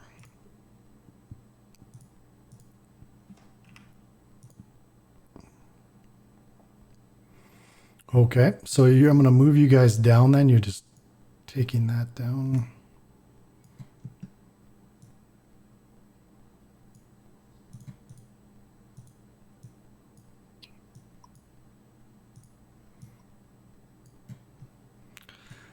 Okay, so you're stealthily kind of move down the railway, and you come back to where this trap was set. And yeah, you see a bunch of, they don't notice you, but you see a bunch of them in that room, all with like arrows knocked, looking up this stairwell. I'm gonna kind of turn around and point in there and pull out my weapon in my hand and kind of look at everybody kind of with a questioning look on my hands, looking for like a thumbs up. Well, I just want to whisper that some of us can go down. Go down there. It's because this wraps around. That's where I put my trap down here. All right, I'm gonna give you the go sign and then see if you can sneak down in there and you can. Yeah, and I can shoot him from behind. I think those of us that are here now are going to plan on a kind of a bit of a sneak attack here from behind, particularly if they all have bows out. They don't have like any sort of swords drawn or anything for melee combat. Yeah, I'm kind of moving back up on the edge here, and I'll kind of come up from behind to smack at him. And Algrim, you do see the body of the instructor Howl laid over this fire pit on a spit. So they were cooking and eating the instructor. Dinner. Okay, so you're just gonna jump them. I think that's the plan. I'm kind of afraid to give them back the high ground up above, not knowing what they could set off and start on fire and all the bridges and stuff. So I think we're probably best to take care of them. Okay, so I would give you guys basically a free attack round, and I'm even going to say you could coup de grace this. So if you just want to go in and say, just to kind of speed this up a little bit, if you can make 2 attacks, you can make 2 attacks. If you can make 1, you can make 1, and you're just going to kill whatever you do. So. All right, I can go first then. So I'll give you 2 attack rolls. No, you just kill 2. Yeah, if you can go twice, you just kill 2. Yes. Okay. Yeah, so bang, bang. Okay. I can go next. Y'all want me to? I can shoot twice also. Okay. I'll take out this one and this one. All right, so bang and bang. Because combat gets really long when you're doing big, huge fights like this, and there's a lot more exciting shit than this. So, Brannick or Maximus? Go for it, Maximus. Do you want me to just go in? Because I thought we were going to be. I'm we giving are you just like a going. surprise round, and you guys are tough. So, Oh. yeah. Well, then, yeah, I'm going to come in and I'm going to whack the ever living crap out of the one. We'll start the one all the way on the left first with my first attack.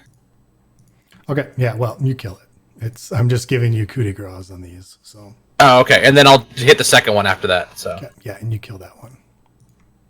Get in here, bear. And so you kill the Maw Demon Bear.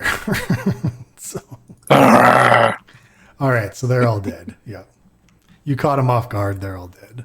Yeah. I'm going to point out to the bear they were eating us. Maybe you should have a snack. Search all of the corpses, particularly if they have cards. I think we would take more of those cards too. Just we're never going to know. All right, well, so you took 3 cards and so 1, 2, 3, 4, 5. So there would be 2 additional cards. Okay. Do they have anything else on them? Money looks like more Electrum. So 12 times 1, 5. 12 Electrum times 5. And yeah, another one of them had one of those strange kind of clay bricks on them.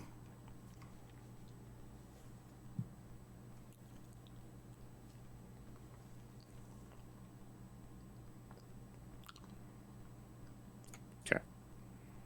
So what it looks like is it looks like a rectangular kind of the size of like a brick, and it's made out of clay. It's kind of it's pretty hard and sturdy, but like if you really push your fingers in it, like you could make indentations and like mold it if you wanted to. So out of character, I'm thinking this is like C4 or like a plastic explosive. Would I have any hint of anything of that sort in character? It's a brick of clay to you. Okay. So Okay. Well, there's probably nothing down here, but I want to search this area where the instructor was being eaten.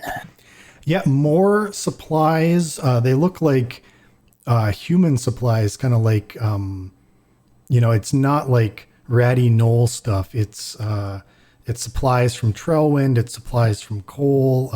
You recognize some of the merchant names on it.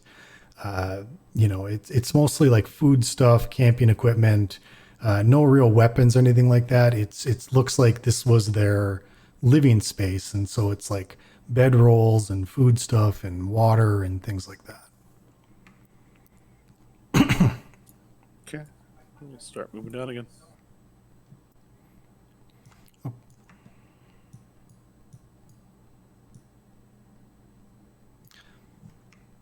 Okay, so when you get there, yeah, 23, yeah. You're stealthing. Oh, that was the intent again, I guess. I thought, but Okay, I'm just gonna give him a check.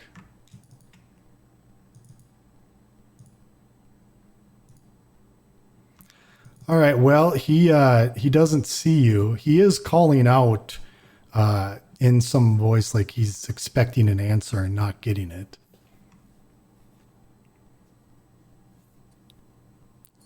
I see him now.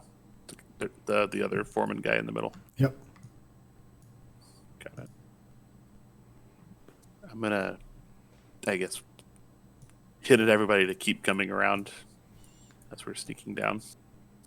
I can try to do something fun here in a second. Okay. Well, I would say do what you're gonna do because he hasn't noticed you. I would have to get all the way around. So There's nothing between you and there. So okay.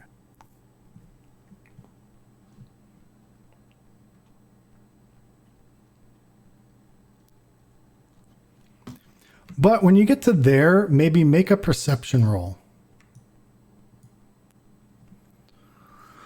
18. Okay, so down below, like if you could see down to the next level, you do see like 4 little, they almost seem like gnome-like creatures that are like working and scrambling around at the very bottom of the cave. They're kind of running back and forth, and they're like loading up big crates into a space right about here. Chained or no? No, they're not chained at all. No. Okay. So I'm gonna get to here. I'm gonna tell everybody to stop. I'm gonna move up just a little so I can be in range to shoot him, just in case if you need help. It's fine.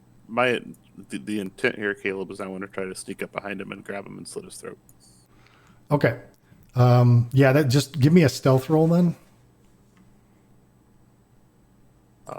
11 plus 11, 22. Okay, you can get up to him and coup de grace if you want. So you're going to come up next to him. Right as you get up next to him, you hear him kind of yell down in the hole, "Secure the aces and eights material." And you cut his throat, but then his contingency spell goes off. Boom! I was gonna say. No. 16, so barely. And all the little like gnome creatures down there, they kind of shake and they look up, and then they start yelling back and forth to each other as the big explosion happened.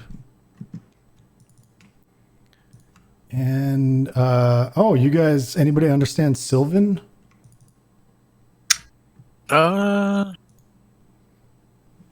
Yes. Okay, so you hear these little creatures like, "Somebody's coming, they've killed the foreman. No, secure the material. I can't, no, don't let it explode." And you just see them like frantically running around.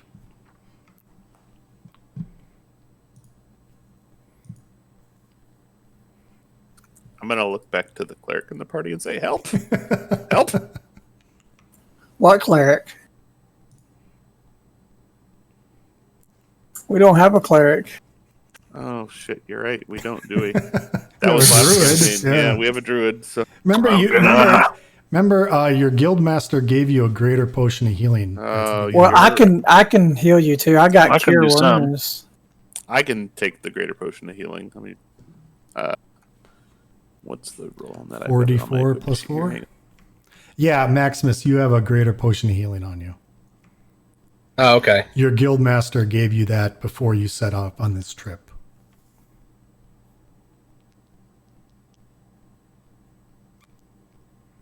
Okay. Ugh, got stuck. Okay, I'm drinking mine. Okay. I was at 3 hit points, so Yeah, and I'm trying to move stealthily myself. I think next level I would have actually avoided all of that damage as a rogue because I get the skill where if you take half damage on a dexterity saving throw, you take no damage. Okay. Alas. All right. So, is your intention to just keep going down? Yeah, stealthily No, if let's we keep going can. down. Yeah. All right. So I'll group you guys up because I got to move you again here.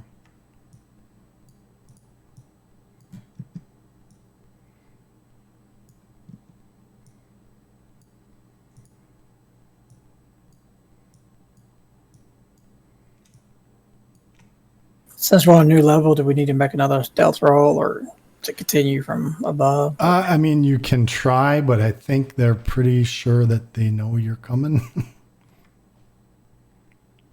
I also just rolled a 3, so it would be a whopping 13. So Okay, Brannick, as you walk past this space here, you do hear a voice, like a human male voice in common talking, and you hear like a female voice talking from around that corner. This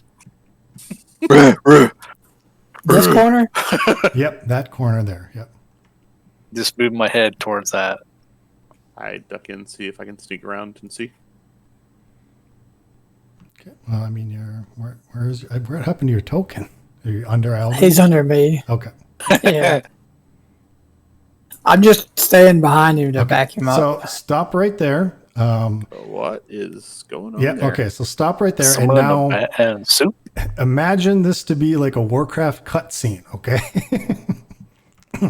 So before you is an alchemy lab, the likes of which you have never seen. A dapper young man wearing a lab coat and a top hat is speaking to a magical projection of a woman in a hooded cloak. My Queen of Spades, the aces and eights material you requested is complete and is currently in place in the agreed upon targets. However, we have a complication.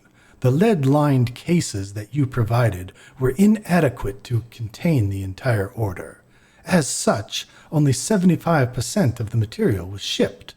The remainder is still within our facility, awaiting additional container cases. The hooded figure speaks with a regal feminine voice.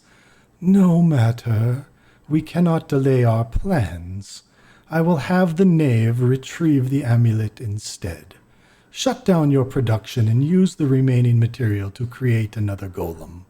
The next phase begins in 2 days' time. Oh, and one other thing. As you creep forward and you listen better, the sudden sound of a handbell ringing loudly announces your presence.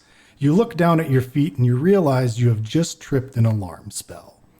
The image of the hooded woman disappears and the dapper man turns around.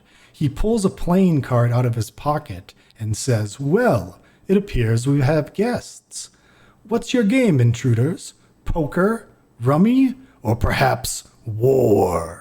And this is what this guy looks like. Oh, Lord. Oh.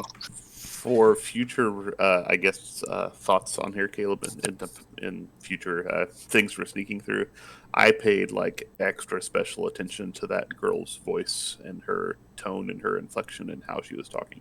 Okay, sounds good. Yeah, and this is straight up initiative.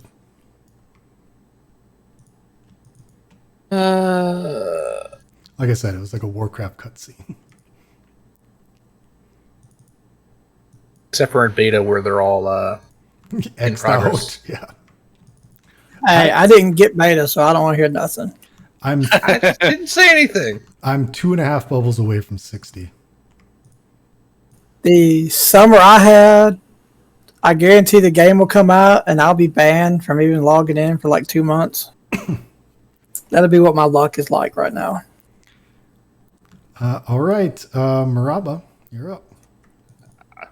I'd say I'm not playing WoW, but I got sucked back into Path of Exiles again. So, all right, I'm not even there's I don't think any sort of niceties here. This is I think just going to be straight attacking. I see another guy up here. Yeah, and that's a 25-foot drop, by the way. Oh, fun. Okay. So get to here and then gonna attack. 18. You rolled an 18 to hit. Yeah. Okay, let's see. As his reaction, he does this. Hellish Rebuke on you. And an 18 will hit.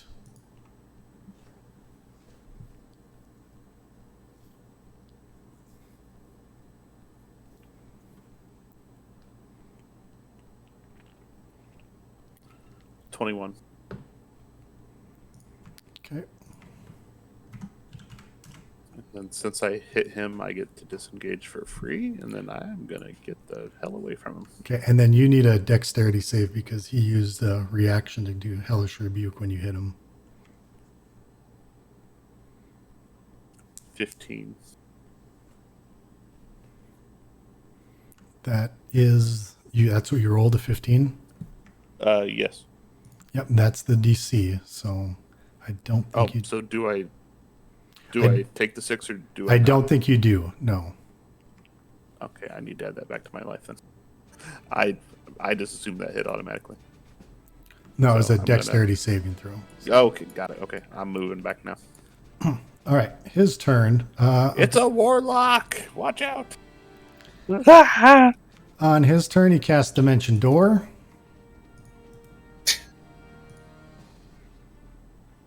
Uh-oh. Oh, man. Let's see. I would say Brannick, make a perception check.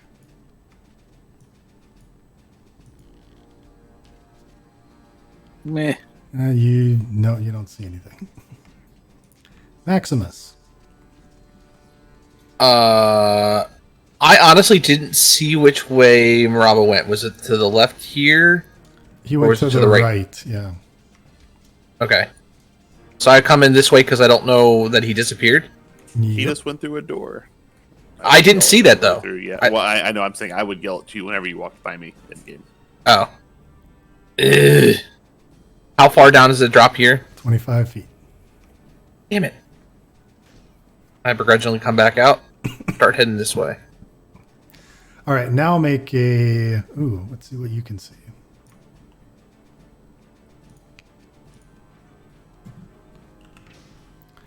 Yeah, you see the. Let me read that flavor text. The rail tracks come to an end at the lowest level of the cavern. Small dwarf-like fey creatures in red caps inspect a stack of crates upon a wooden pallet. 3 other areas of wooden pallets are sectioned off upon the cave floor, their presumed stacks of crates missing. So there's crates here, but these other pallets are empty.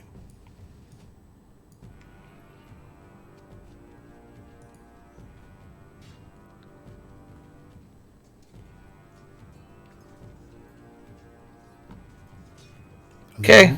Yep. Is that it? Um, Oh, go ahead. I'm gonna keep moving. Okay, so when you get to there, you actually see this dude standing right at the water's edge. Yeah. Hi. He looks up at you and smiles, and he kind of does a, shuffles the deck from one hand to another. He's got a deck of cards in his hand.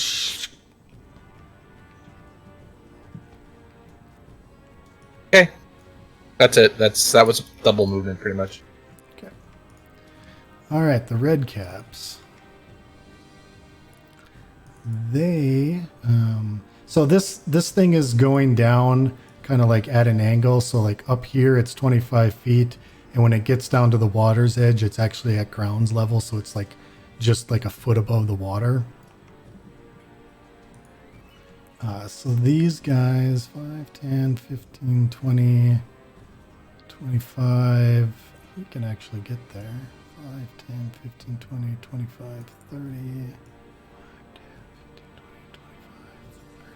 So 2 of these guys are going to make double moves, but this one guy can move up and attack. And let's see, 5, 10, 15, 20, 25, 35, 10, 15, 20, 25, 30. So one of these guys can attack you, Maximus. And it looks like you missed. Yep. Algrim. All right, I can't see outside the cave. I can see in here. Would Moravo tell me there's somebody down a drop? I would have yelled he moved through a door. Run out and see if you can find him. I would have no idea where he went, just that he's not in this room anymore. I mean, what about the other one that's down the 25-foot drop? I would have pointed you back this way probably, because I can't see anything in here from where my character was.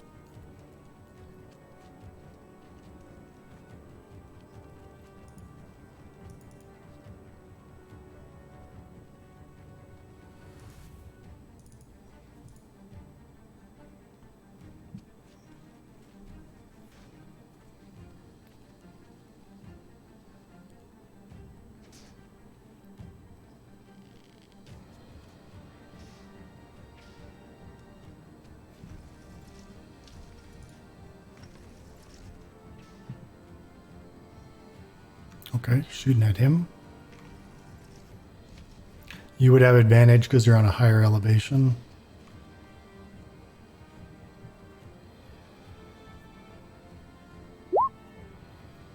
$17, I believe, hits. Yep, it does. Okay, so 1 hit.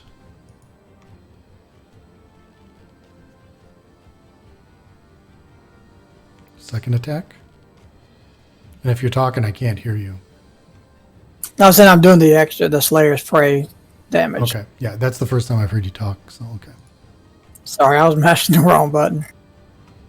Okay, yeah, he's bloodied. And now the second attack. Okay.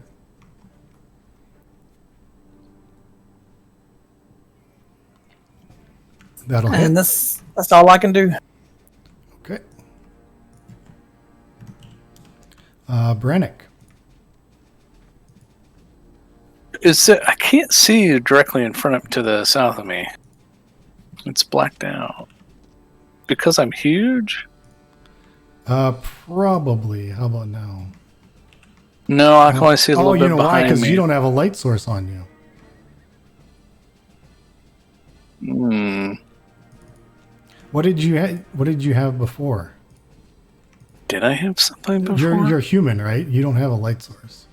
Yeah, I am human. But I thought I had this... Didn't I have the same thing that... well, no, I turned into a bear, though. Bear does not have any...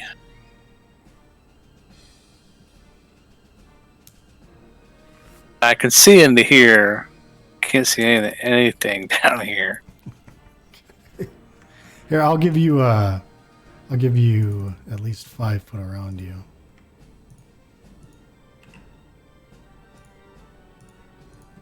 Okay, that's not like I know. totally disorienting. Yeah, This yeah. is a black line. And like, what am I doing? Yeah. I don't know where anything is. You can hear the sounds of combat to the west.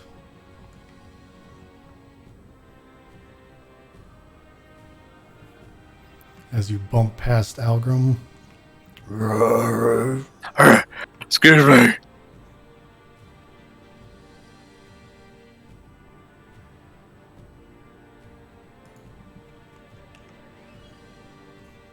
As you bump past him. That's probably the end of my That's movement fine. too. Yeah. I'll let you be that. That's fine. You're on that very edge of that bridge. I'm yeah. I'm small. Yeah. You're basically just like towering over him. So really you could be like that. That's fine. I'll protect you. Yeah, I'm 2'9". So you're just towering over this guy. I am not 2'9". That's why I was saying he should just jump on the back of Zir and ride him in the battle. I would laugh. All right, I'm gonna hit this guy. Okay. Go 3 levels of fighter and take mounted combat. There you go. I'll 14. bite him. Yep, that'll hit. And same guy. And that will hit. Wow, yeah. And he is bloodied. That's it. Okay. Maraba.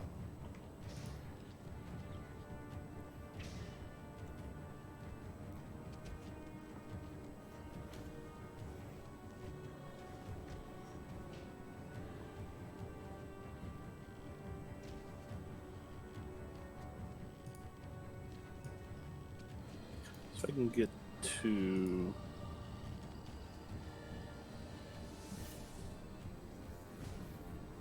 Yeah, I would want to stop there.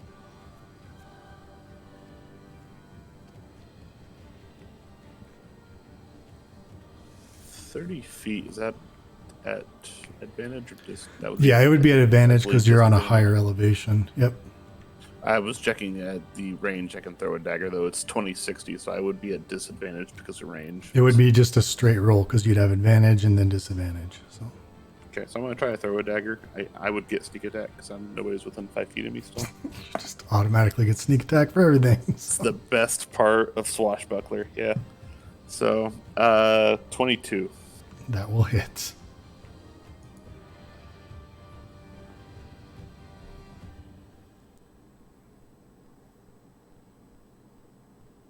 Uh, 23 points of damage. All right, you kill that guy. And then as a bonus action, I'm going to dash.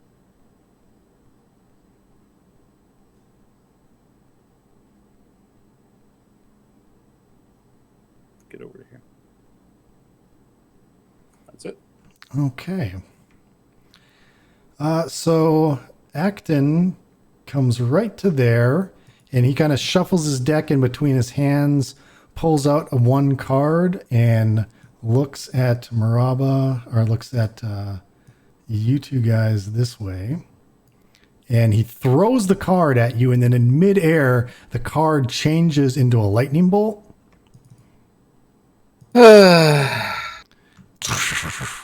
And strikes forth, so that's 86. That's gonna hurt. With the dexterity save, though? Yeah, dexterity save for half. And the DC would be 15. God damn it! You thought you rolled shitty. I did think I rolled shitty. Apparently not.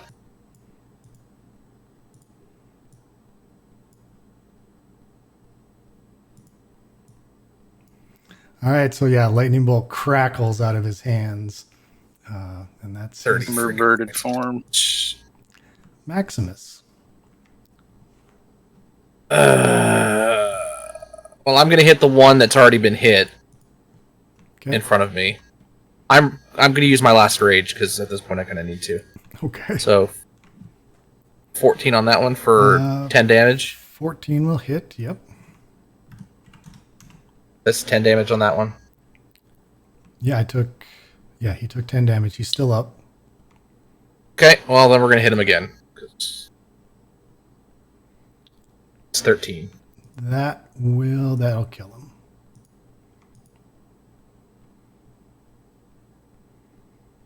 Okay. Anything else?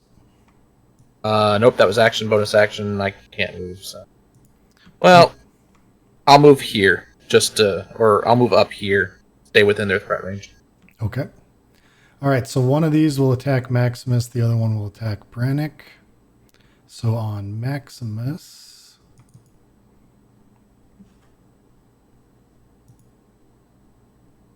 Nope. and on Brannick. Nope. Okay. Oh, these guys get to attack more than once. Maximus again and Brannick again. All right, first one hits, but I'm raging, so it's half, so 4.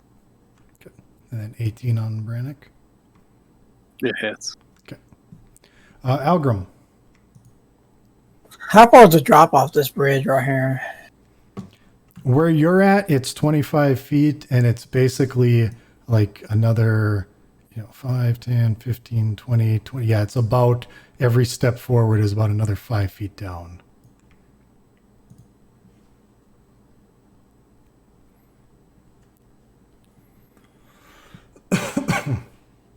Could I make a 25-foot drop? Or do I take damage, or do I have to roll? You would take 2d10 damage. I'd probably, if you made a successful athletics or acrobatics, I'd probably drop it down to 1d10.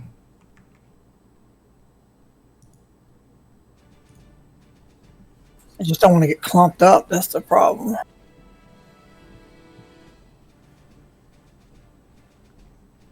I can move 35 feet, right?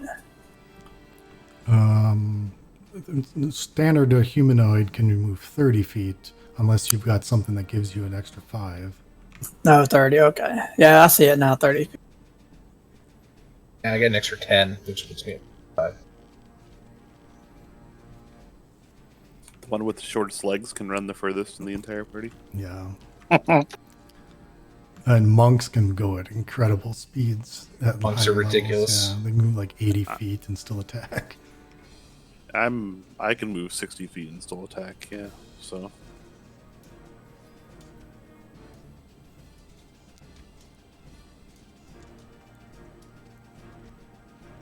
I'm just going to.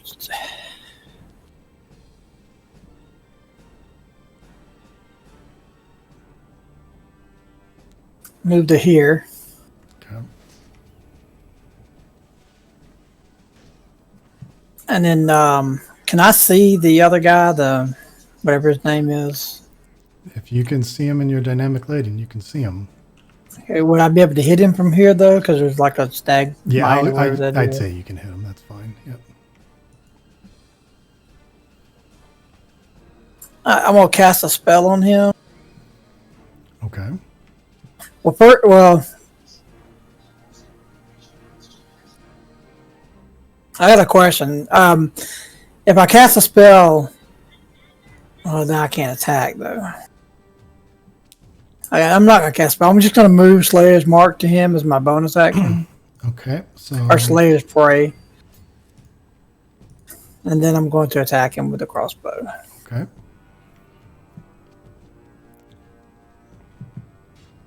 Okay, that will hit. On his reaction, he also does Hellish Rebuke on you again.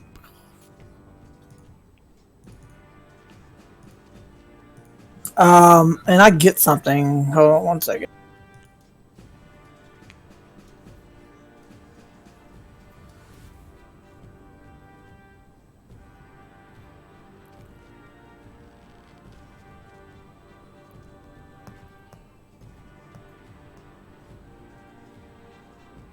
What do you get? What do you get? What do you? I was trying to find it. There was something. Maybe it's just on Hunter's Mark.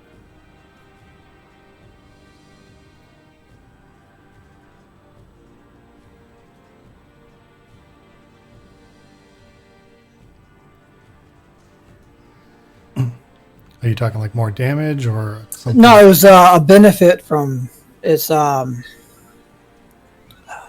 get a bonus when they try to attack me back or anything, but I think it's only with Hunter's Mark. I thought it said that in the handbook, but I don't see it on here, so that's fine. What do I need to roll? You need to make a dexterity saving throw. Because what happens is when you hit him, like fire engulfs you. Okay, you make it so you don't take any damage. And he took 5 from your crossbow shot.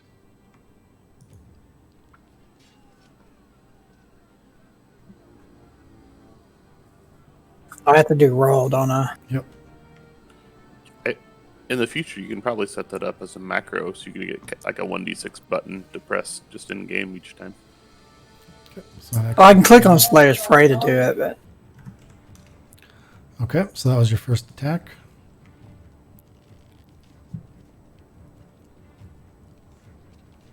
what I realized when I attacked him that he tried to cast a spell back on me. Oh yeah, I mean you were engulfed in fire. All right, well then I'm going to switch my attack and attack this guy on my Okay. second attack. Okay.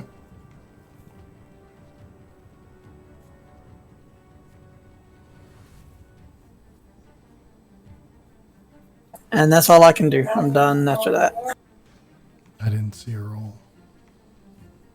Oh, there it is. 18 for 9. That will hit. Yep. Okay, Brannick.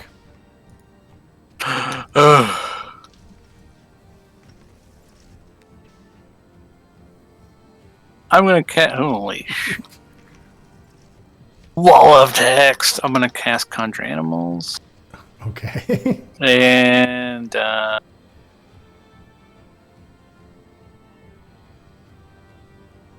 two beasts of challenge rating 1 or lower, 2 dire wolves. 2 dire wolves. Okay, let's see. Do I have... You've got a dire wolf, so yeah. There's Yeah, I one, have it because my shame. And there's 2. And you should be able to move them.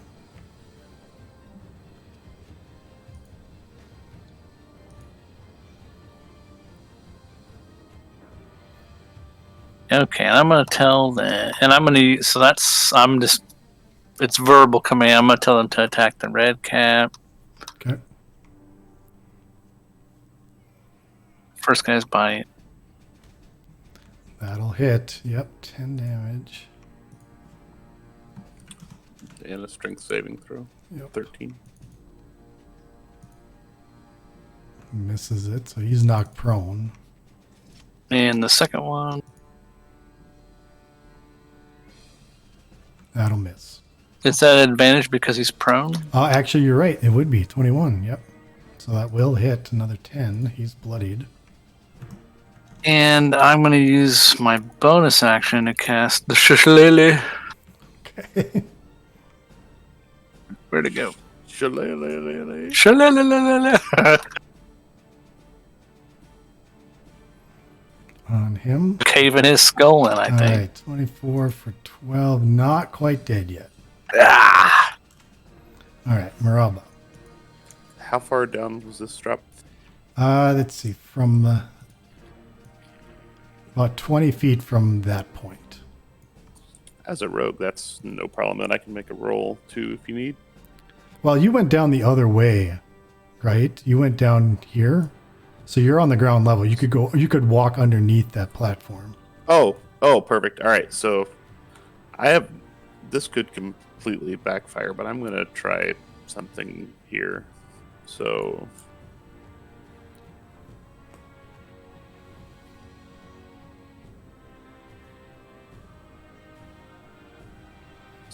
at 25 feet, I can go 30. I can go 5 more. I'm going to try to stealth here now at this point behind the rock. Okay.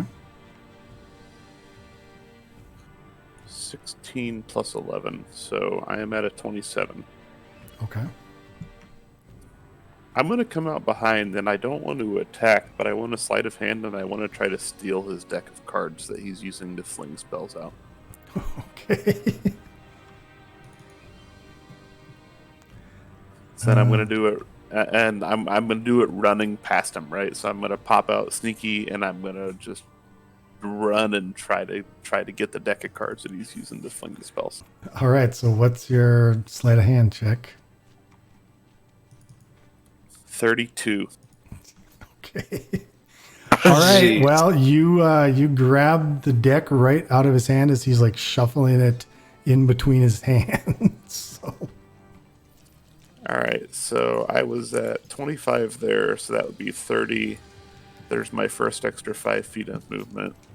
And then 10, 20, 10, 15, 20. I'm just going to get back around to the rest of my party. I'm just going to hide on the other side of the rock now. Okay. All right. So it gets to his turn and he goes, "Damned thief. That's it. I'm getting the pet." And he walks over to the water and he places his hand in the water. He says, "Come forth, Shosuva." And out of the water no. comes this dripping sort of demon-like creature.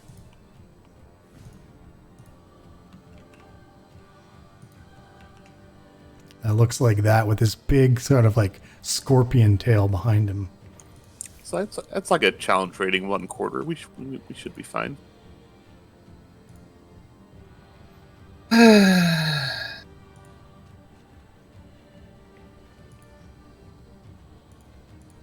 All right, Maximus, you're up.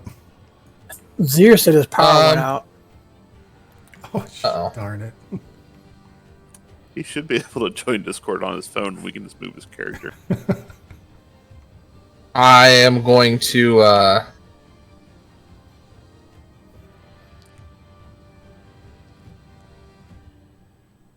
Yeah, I'm going to finish off the one or try to finish off the one that's bloodied. Okay. That'll definitely hit. Yep. So now. So it's at 11 because it wasn't a That'll kill him. Crit. Yep. Your And mic also then- started to go completely funny there, Dar.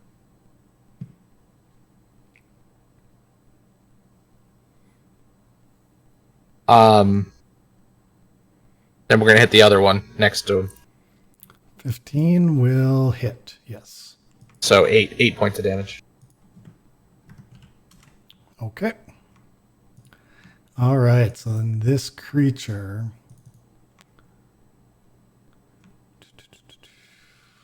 Now yours.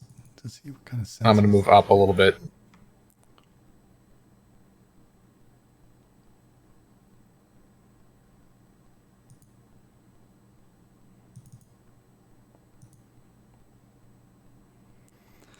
All right. So he doesn't see Maraba. So, Hello?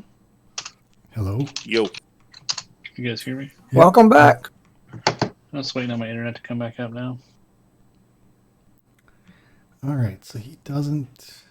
He is gonna go sniffing. So he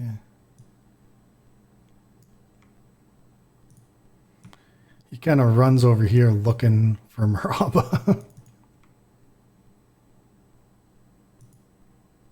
and doesn't see you. So he is just sniffing around for you. The red cap, the one red cap that's left. Let's see, 2 targets at least.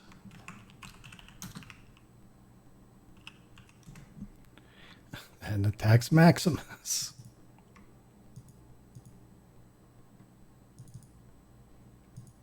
It's fine. That's who we want to attack. Yep. 4 points of damage because I'm still raging. Okay. Algrim.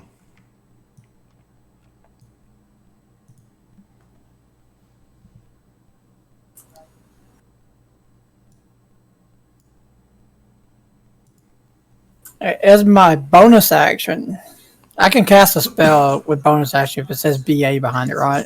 Yep. And I'm gonna cast Hunter's Mark on the dude with the top hat. I forget his name. Acton. Yep. His name is Acton Dangerous. I'm Circus back. guy. That's what I'm going to name him. Yeah. Okay. This is the one that gives me. Well, it gives me, if I hit him with a weapon, it gives me advantage on any wisdom perception or when there's wisdom survival, so that doesn't matter with him, I think. Okay. And I'd already moved Slayer's Prey to him, so Yep. I'm going to hit him. Are those both concentration? Can you have them both going at the same time? Hunter's Mark is concentration. Slayer's Prey Slayer's is Prey just is a class ability. Yeah, it's Okay. just a class ability. Okay. It's the one that only does it on the first hit. Hunter's Mark does it on every hit. So I'm going to shoot him with a crossbow. Okay. 20 will hit. Yep. So 14 plus 6 damage, right? Or plus 10? What was the 6? Okay. So 20 damage. Wow. And he gets. Well, hang on, I got rolled another 6 6 too. Yeah, so. He's bloodied.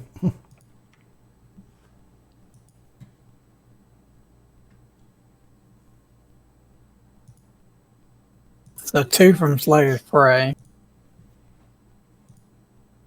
And now that's my second attack with the crossbow. Okay.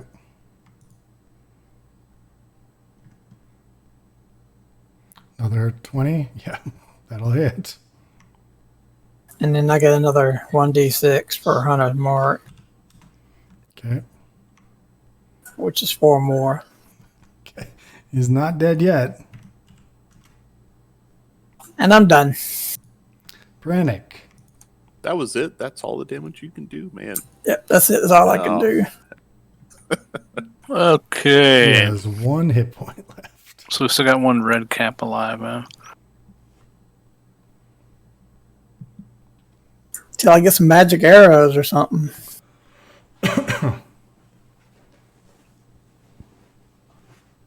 Alright, the 2 dire wolves are gonna attack him.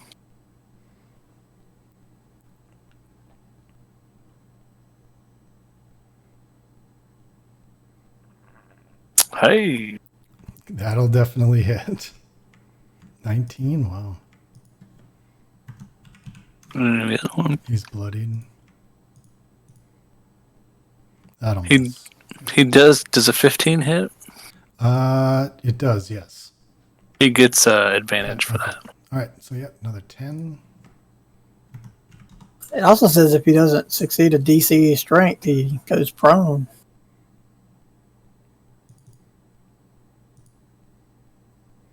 All right, he's prone. I can't see. It's kind of under him, under my wall. That's fine. And give him the shalalala. right. Yeah, okay, he's dead. Nice. Okay, and that is it for me. Robot. Well, I'm going to get the hell away from this guy since he doesn't see me, so he doesn't provoke an opportunity attack.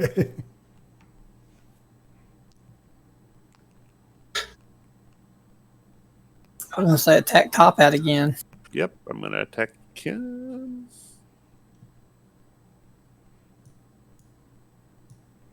$16 hit. Yes, it does.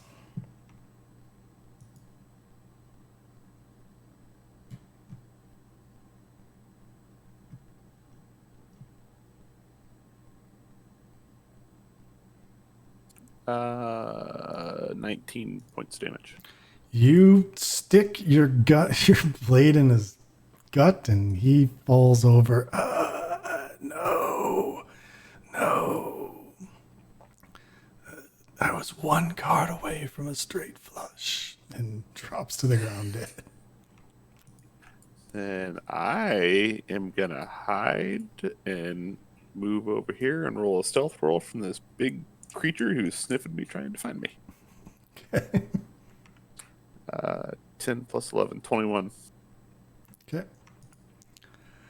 All right. So on that thing's turn, it yelps out in pain because its master died. It comes around the corner here, sees that its master's dead, sees you guys, jumps in the water, and it almost seems like it opened up a portal to like a different plane, and he vanishes. And I'm then gonna lock down on that one. yeah, and then when that happens, you see this shadowy creature come out of Acton's body and kind of looks over at you, and then it also goes over and it disappears through that portal. Aww. Can we roll checks to see if we know what the shadowy creature was? Yeah, if you want to make an Arcana check. I'm not rolling that because my intelligence is 7. Well, I was going to ask too. Would I I could try. since we're in combat, but I've done the hunter's sense on him. It's just to see. It tells me if they have, any immunities or anything like that. On which creature? There you go, The Zir. shadowy one. All right. Oh, Well, me smart. Zir rolled a natural 20, so it may not matter.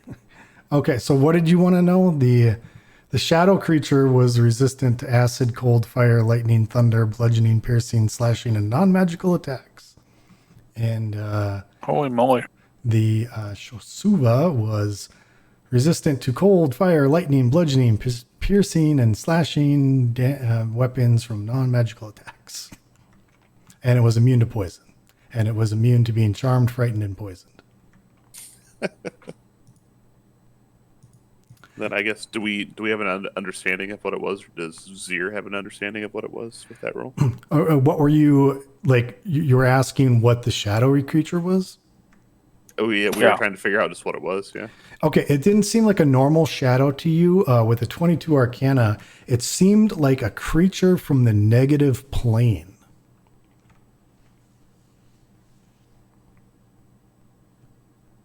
And it was almost like it was. It wasn't like controlling his actions, but it was more of like an observer in his body.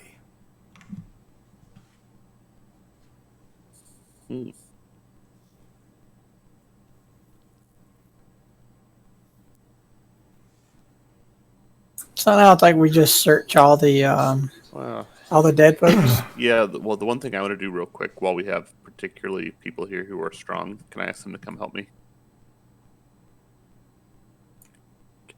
That's nobody, I think. I'm gonna guess based upon what we heard upstairs, these are teleportation areas. Can we move these crates off before anything tries to move them? I think that would be first before we search the bodies based upon what we heard upstairs. Just try to move the stuff off these crates. Okay, so you're just going to try to move the crates? That's it? Just move them to where they're outside of this area where we're assuming they're being teleported out based upon the conversation that we heard before. Okay. Yeah, you guys combined, you can like move the crates off to the side. Yeah, no rolls. You just spend 10 minutes moving all that stuff out of there. Yeah. It's fine. The only intent there is we can now search and not have to worry about them teleporting out is all I was trying to get after. So Okay. Yep. now I think we will do a very, very, very careful search of not only everything here, but also over in that guy's lab. If we can pretend our mage friend is here for half a second, having detect magic rolling would be helpful from our wizard companion. But All right. So if you open up these crates, you find that they're wooden crates, and inside is just a ton, like a metric ton worth of this like clay-like brick material. You do notice that within, like buried kind of deep down within, like basically right in the middle of this clay-like material, you do find etched into the clay, there is like arcana spells there. So I would need an arcana check to identify it. Here we go. Okay. So there are 2 spells at work within these bricks of clay. The first one is a spell of lightning bolt set to go off if the contingency spell, which is the second one, triggers. And the contingency spell is triggered upon a mental command from the Queen of Spades. So it is like C4 then, yeah.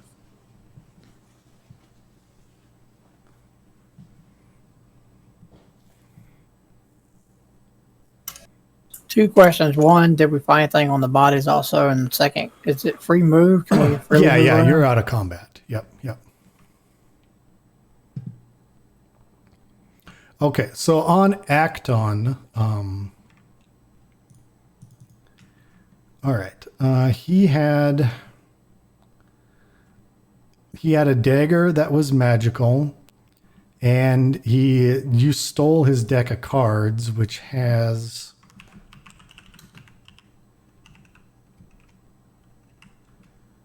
nope, that's wrong.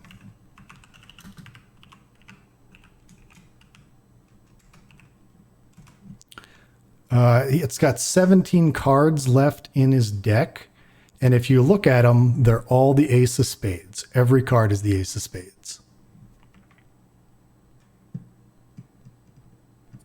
Okay. You also notice that the backs of these cards is different from the backs of the cards that you all carried. You actually recognize the back of this card. It's from a casino called the Diamond Globe Casino, and you know that casino is in the city of Raddick.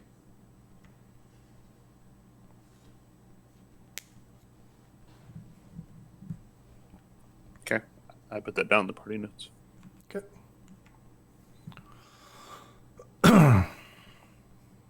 Okay. I would be very interested in the magical dagger, potentially, depending on what it is here, too. So. Okay. Then you said you were searching the alchemy lab? Yeah, for sure. I think me being a fan of poisons, and I know our wizard friend would also be very interested in any odds and ends in there as well, too, who's not with us. Okay. So I'm actually going to turn off, just so you guys can see here. I'm going to turn off dynamic lighting. Did the whole thing light up for you? Yeah. Okay. Yep. So so over here in these particular chests here, down in the corner, those you find the personal effects of all the redstone people. So you find the gear for all the Scarlet Scarves instructors. You find their redstone necklaces. You find the rookies' equipment. You find the rookies' spell book. You find all their redstone necklaces as well. All that stuff is being held in these chests here. You also find a jug on the alchemy table, and I'll just tell you what this is. You find a alchemy jug, and you also find this. Oh. We heard them talking about making another golem, yeah.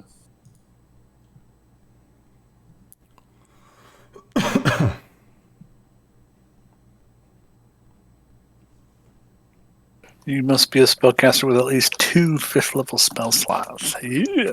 Yeah, it's dangerous. I mean, it's not going to work right now, but that's something for the future is going to be really, really powerful. A flesh golem. All All right, and I'm actually It's gonna expensive too. I'm going to take a 2-minute break so I can take a bio and get a drink. All right. I'll be back in a minute too then. Alchemy jugs are always good.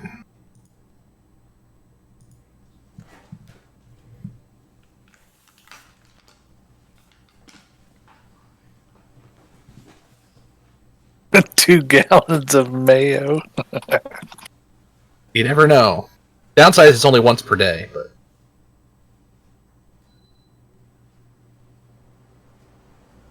great for when you don't want to carry water around with you.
All right, I'm back.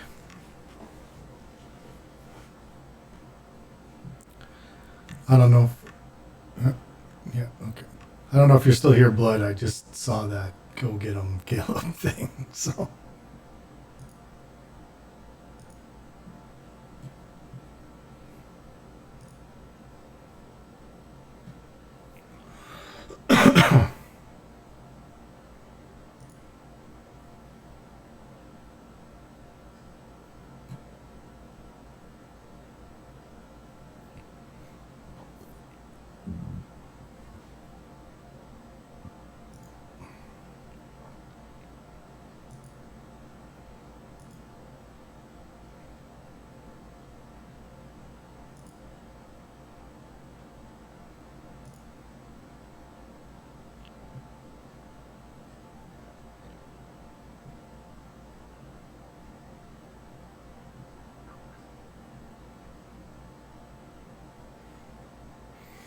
Anyone back?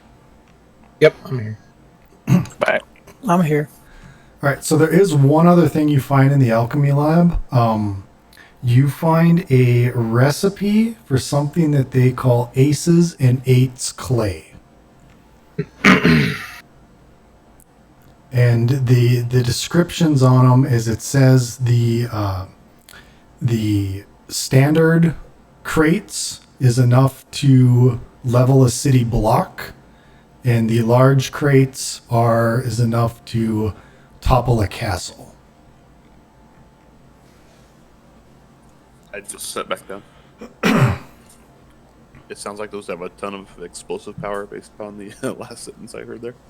Yeah, what I said is you find a recipe for what they call the aces and eights clay. And it says the standard crates can level a city block, and the large crates can level a castle.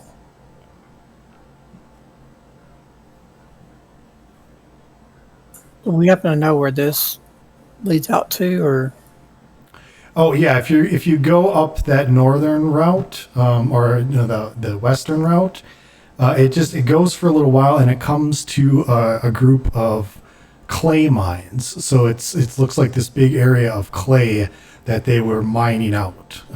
There's nothing there, no valuables, no monsters or anything, but it's just like literally like a metric ton of clay that they have taken from the walls of these caverns. So I think we need to go back to the city now and report in about all this.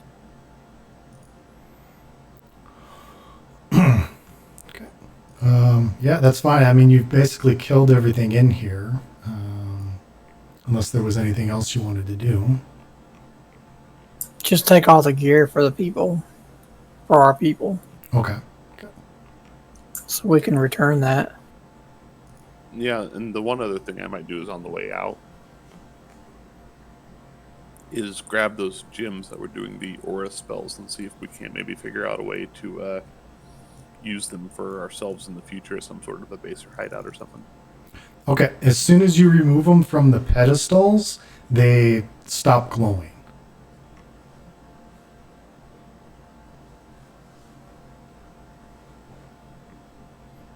So there was like a purple one, a blue one, and a pink one. And yeah, the moment you like take it off the pedestal, it just becomes like this glass crystal. Okay. Still might be worth some sort of value for some sort of a use of if we can figure out how to use that spell later. So we would throw it in the wizard's haversack.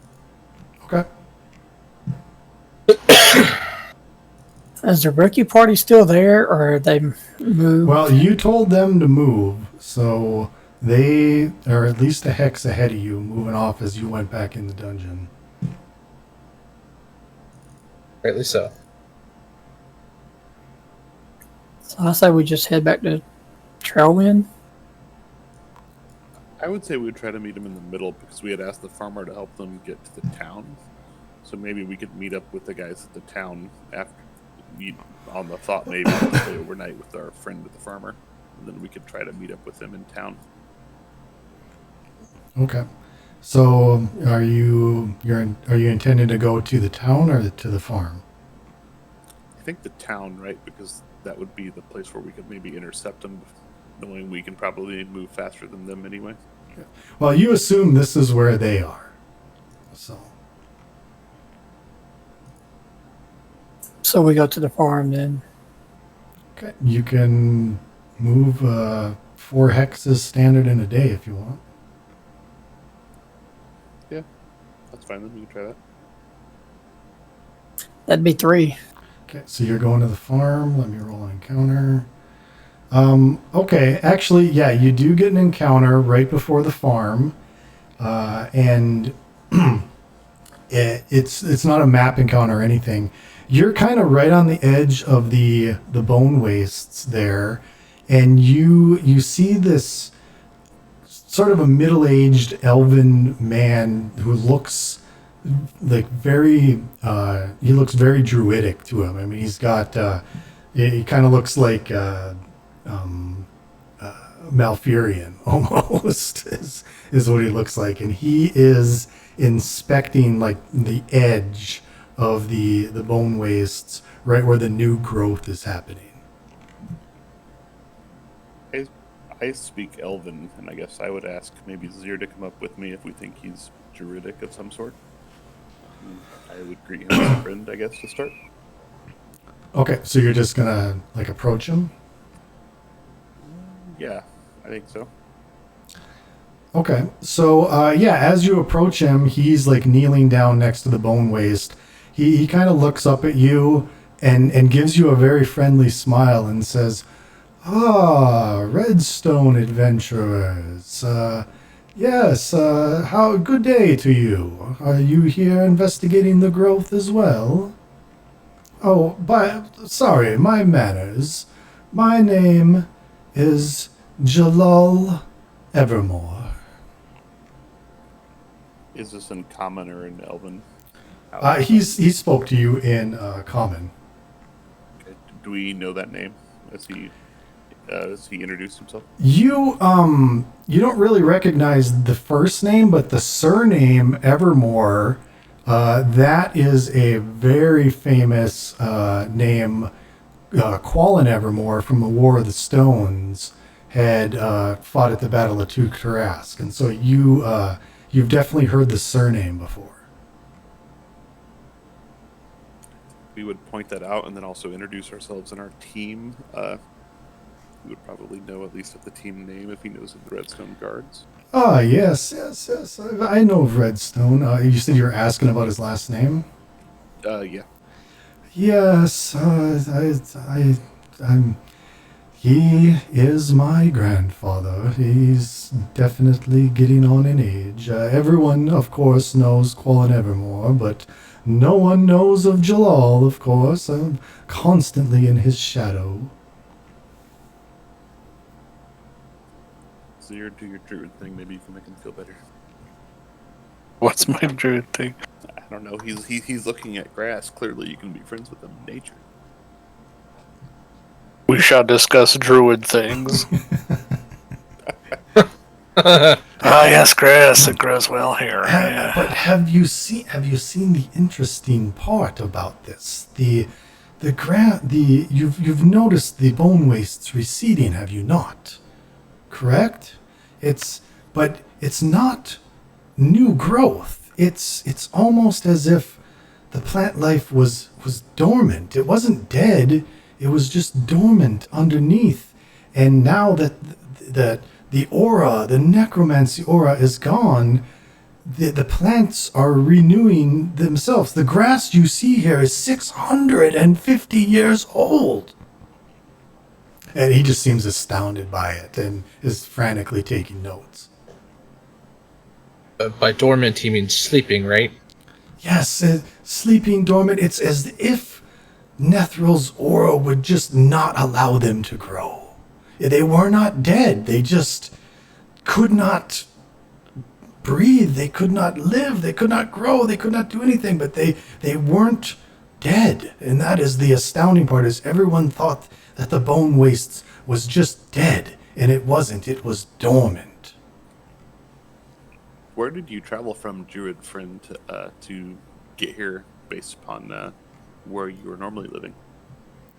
Oh, I come from Nero's Academy. I live with my father, or I live with my grandfather, of course. When you came from that way, did you notice anything odd at the town of Defiance on your way through? Is there perhaps a chance the people who have been living there stuck are perhaps free and once again back to their normal selves? The town of Defiance was still the town of Defiance, but I did notice that there seemed to be more activity there. There was human activity. There was many different types of humans, which is very odd for Defiance. Nobody goes there to trade, but there was quite a few humans in that town. I steered clear of the town for them wanting to force their wares on me again, but I definitely did notice living beings amongst the undead in the Defiance. It's an important tidbit to stock away for later. Whenever you walked through, did you go near the former ruins of the Lifeless? Oh, Citadel, or did you no, skirt around the edges? Yeah. I have just been skirting the outskirts of the bone wastes, and it has been from Defiance to here, new growth all around the outskirts. In fact, and he kind of draws on your map, it's probably more like this now. And that's all new growth on the outside of that red line. Did we take a rest at any point? You will at the end of the day here. Okay. So I can't cast this, but well, no, hold on.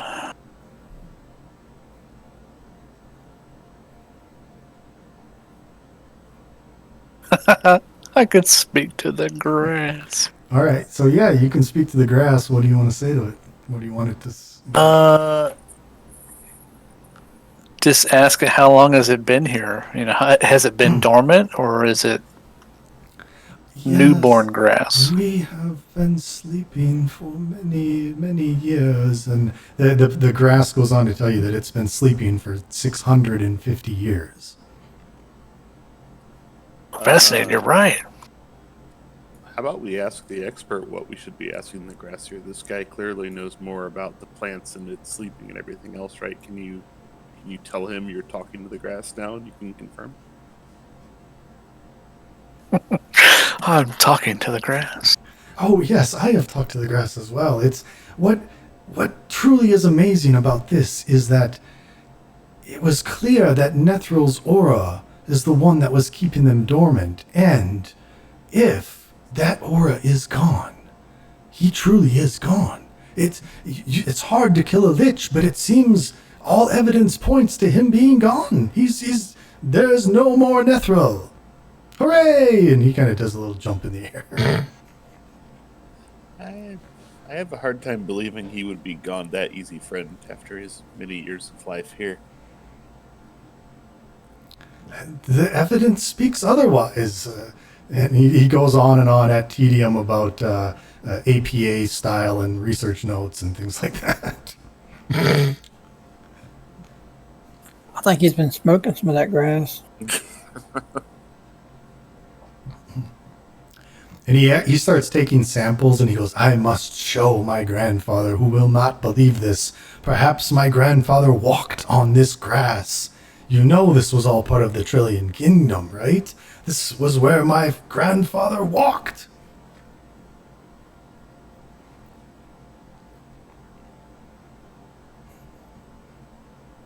All right. Well, there's really nothing more to learn from this. So, I guess before he leaves, it might be useful in the future. Could we ask to get a letter of introduction to his grandfather? ooh,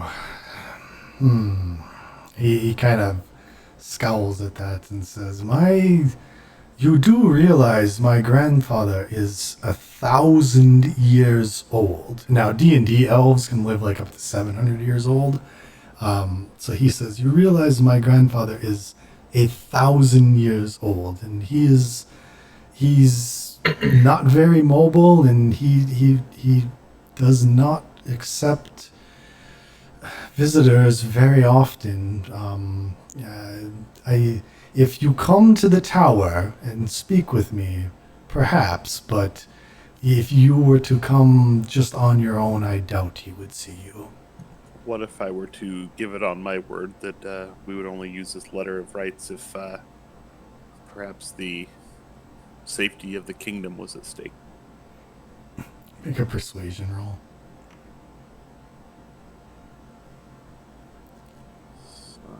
7 plus 7, 14. 14, huh?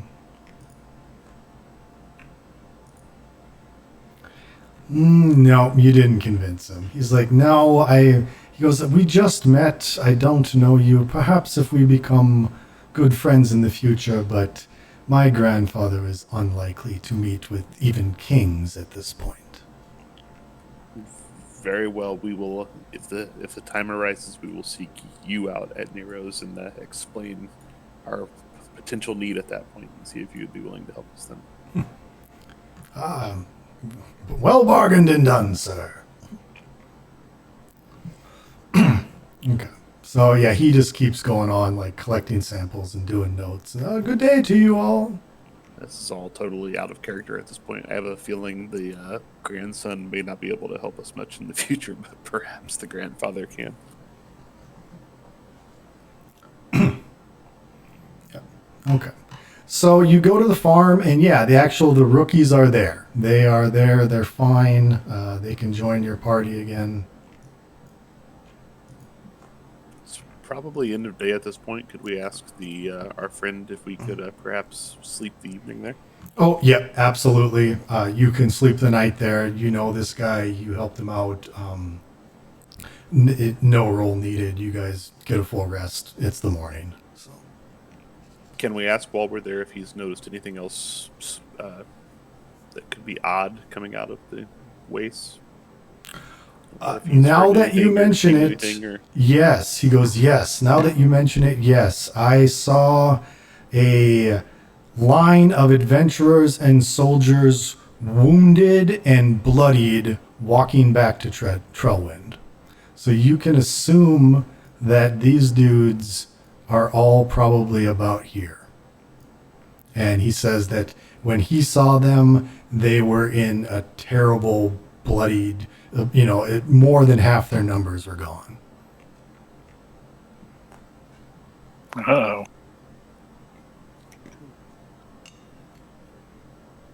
Weird. It's like it wasn't as safe as everyone thought. free loot in D&D didn't come with a trap. On the overnight, could I have examined the whatever the magical dagger was and figured out what it was? Yeah, it's a +1 dagger. I'm going to steal that unless anybody has any qualms. Can we change spells overnight too, or Yep, you can.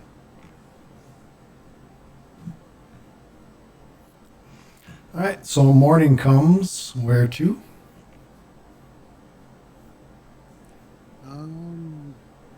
I think we've kind of completed all of the tasks. If these guys are all wounded and moving slow, perhaps we try to move quickly and intercept them on the way to trial. Well, and that's your assumption of where they are. You don't actually know where they are. That's just kind of where the farmer said that they were yesterday.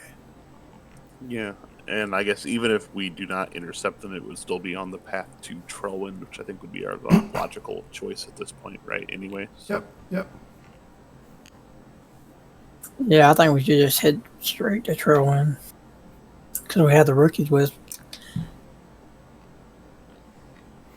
Okay. Well, you can move 4 hexes if you're traveling at a standard pace.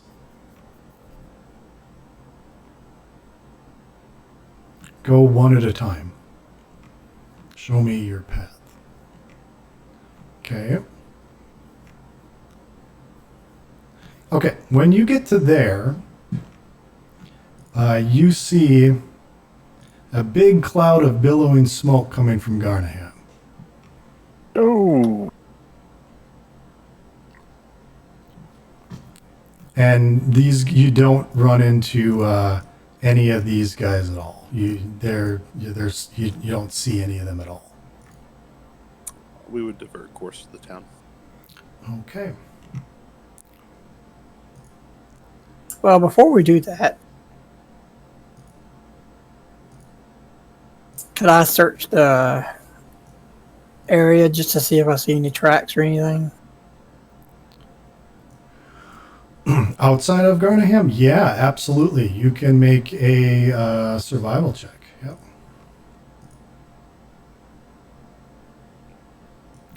Okay, they are from the direction that you're in right now. The tracks are very, very obvious.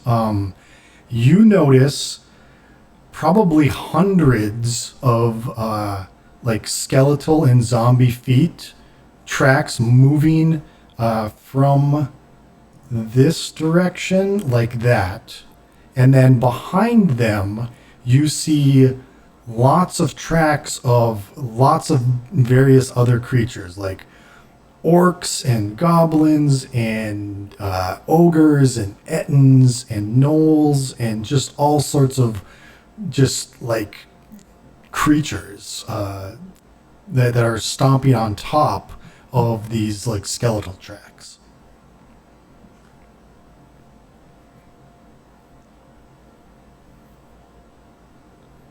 I relay all that information to the party.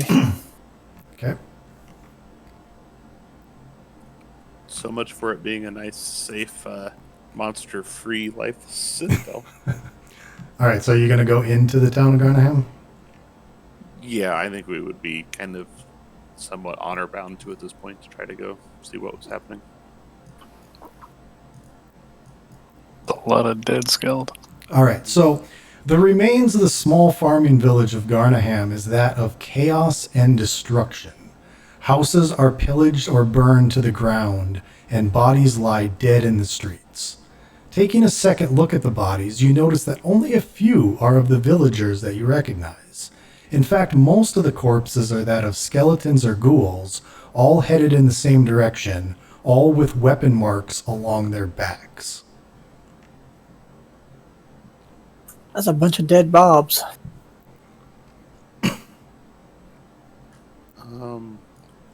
Can we start looking for any humans that are alive? Yeah, go ahead and make an investigation check.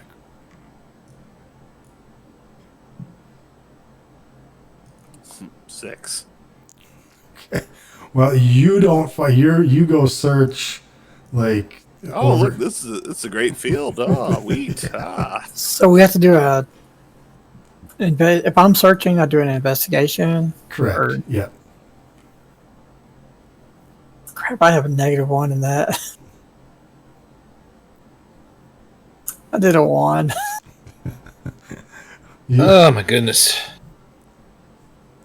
That's I don't two even down. see dead. I don't even see dead bodies or anything. Yeah, I'll let you each make an investigation check. Yeah. Oh, this is gonna go well. Watch this. there's really great grass over here, Algram. Oh my god! Come on, guys! I'm a -2. Wow. Okay. So, Brannick, down here, you discover something, and actually, Marab, I'm going to move you out. You were searching over here because Maximus does find somebody. You're over there right where- picking your nose. All right. So, Maximus finds this family in the field hiding, and you recognize that as Austin, the guy that Quentin was talking to earlier, and his children and his wife. They were hiding in the field here. And Brannick, you actually find Father Winford hiding in that bush there. He was the one who was preaching before, right? Hiding in a bushel. Yep. So Austin is very friendly, and Oxlin is very friendly, and he's like, "Oh, thank God you guys have come. It was horrible. They burned the whole town.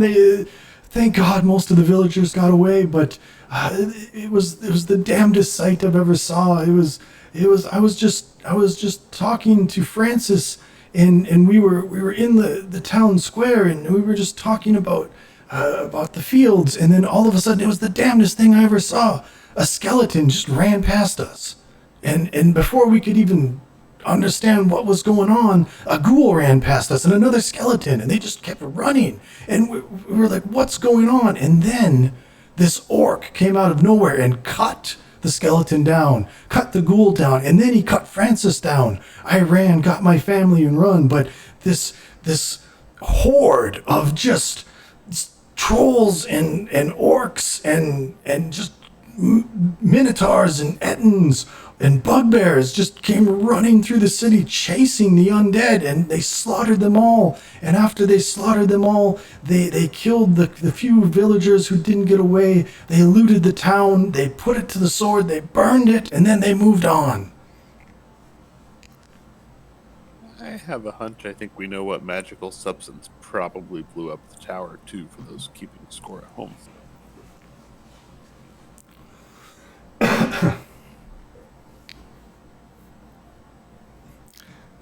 And Father Winford is just sort of in a fetal position, and he's holding on to a holy symbol of the old gods, and he's just kind of rocking back and forth, and he's saying, oh, Samus will protect me, Samus will protect me, Samus will protect me. I say we leave him here and take the family with us back to Strobone. Just don't like that father dude for some reason. Is there any orc bodies or anything? Only undead bodies, and then a couple of villagers, and all the undead have weapon marks, like they slashed them from behind. So it does not look like they were fighting. It looked like they were running them down and cutting them down from behind. So I guess let's try this a different way then. Is there any weapons or anything that have been left behind that would not be from the ghouls or the skeletons? Is there any No, sort of none of any the evidence? none of. I mean, you can tell that the weapons used were like axes and clubs and things like that, but none of the weapons from the orcs, the bugbears, the trolls, the minotaurs, the ettins that Oxlin was talking about, none of those are dropped. The only weapons that are present are those that were the undead were holding. Right, so I guess now that I'm able to see and not just be a total dimwit in the other field picking the flowers, Can I ask them if they saw anything that seemed to be in charge or in command of the hordes as they were going through? There was a hobgoblin who seemed different from the rest of them.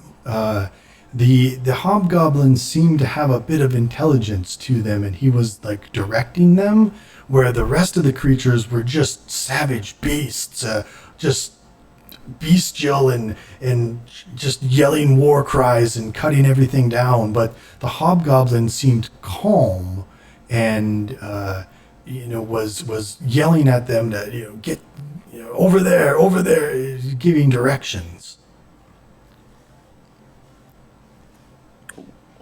Which way did they carry on once they left town? Did they continue on their path, or did they veer After off they towards slaughtered all of the undead, they went east. Trailwind with all the guards out of town?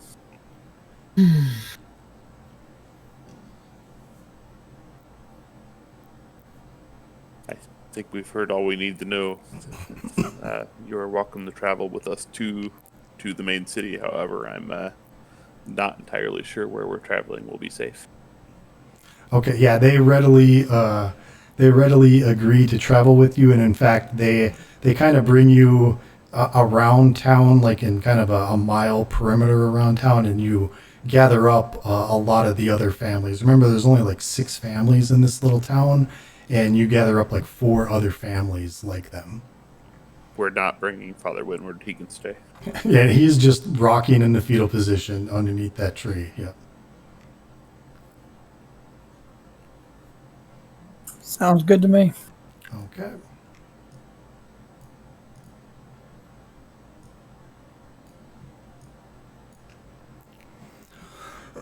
All right, so you're basically in Garnaham. So we can move, I think, one more hex, I think, at this point. I think it was 2 more, wasn't it? Yeah, I think it was 2 more. Yep. Yeah, so there, and then there. Okay, so when you get there at the end of the night, there actually is a planned encounter.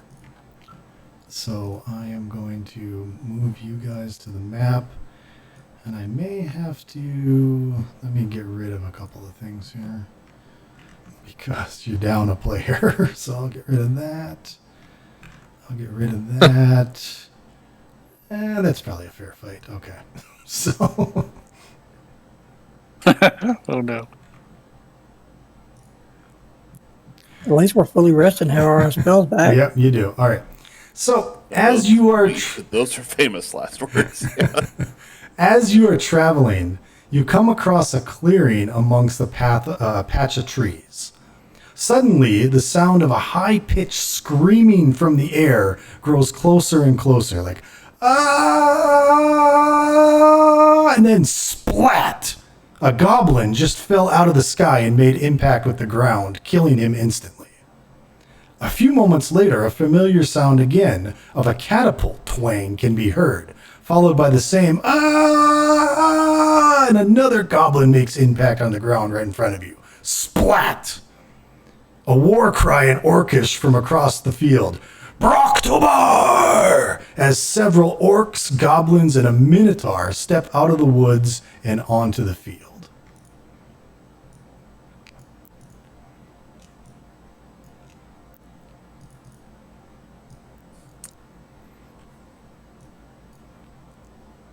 And I speak Orcish and Goblin, by the way. Okay, and so you do see an ogre kind of sort of behind the rock over there, and he actually looks like this. A goblin hucker. Nice. That is hilarious. Okay, so these creatures come stomping out of the woods, and they're just yelling war cries, and the guy who looks to be in charge is that guy. Him? Yeah. Yep, he seems hobgoblin, to be. of course. He seems to be given directions, and The actual true intelligence in the group. Yep. So he yells out a war cry, points his sword in your direction, and they release a dog, and these orcs just start charging. The Minotaur starts charging. They load up a goblin into the hucker, and we go to initiative.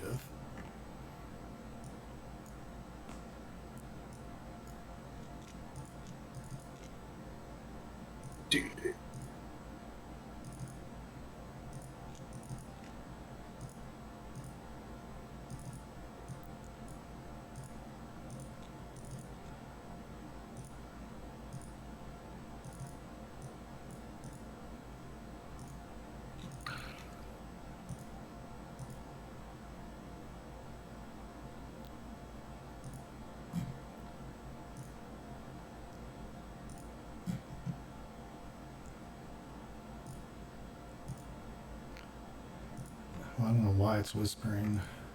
There, I'll do that.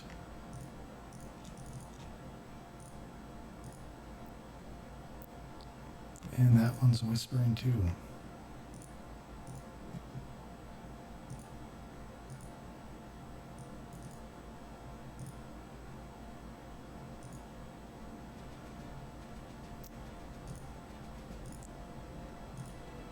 All right, Maraba, you're up.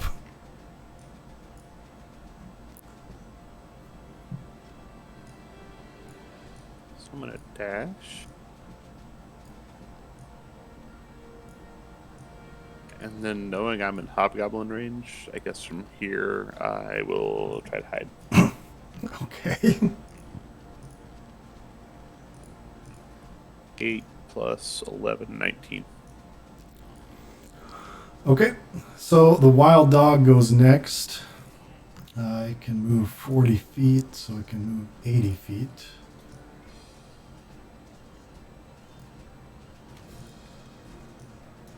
So it just charges forward. The Minotaur does the same thing. It just charges forward. And Algrim.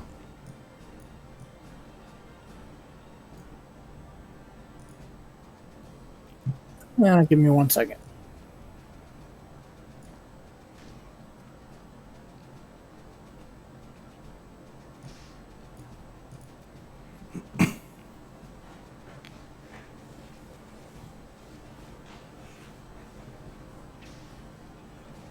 I have a quick question. On my crossbow, it says range is 100/400. What's that? Does that mean?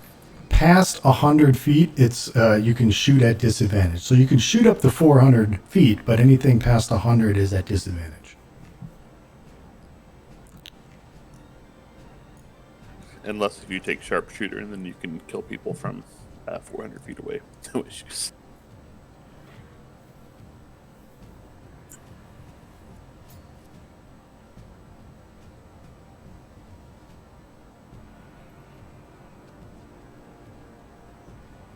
So I'll move to here. Okay. I keep forgetting to click the snap thing.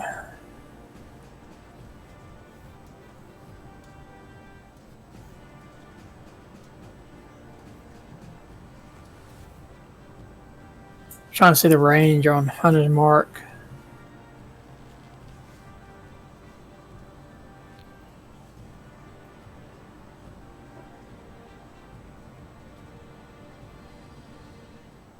So 90 feet on that. So I'm going to cast Hunter's Mark on the Minotaur. Okay. And then I'm going to shoot him twice. Okay. Shoot him in the face.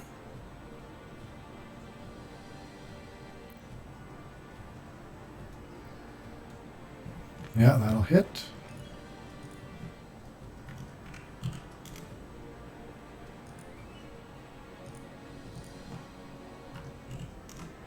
Okay.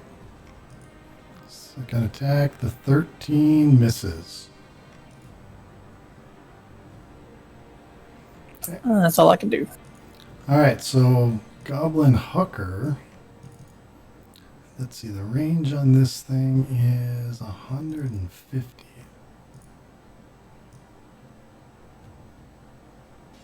All right, so he's gonna do a goblin at disadvantage.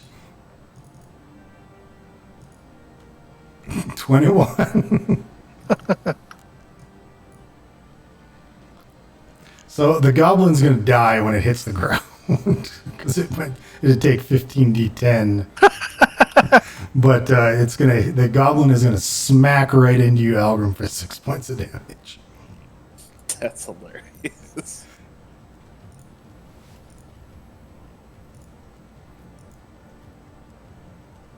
All right, Brannick. Okay.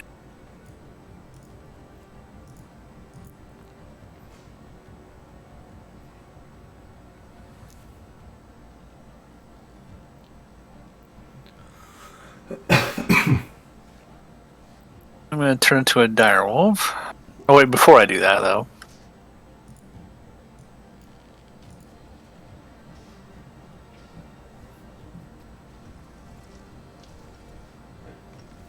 I'm going to cast that again and summon two direwolves again.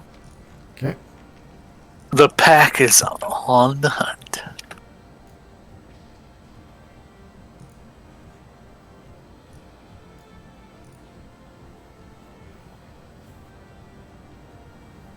You actually could have summoned them, I think, closer, right? You could have summoned them 60 feet away from you. True.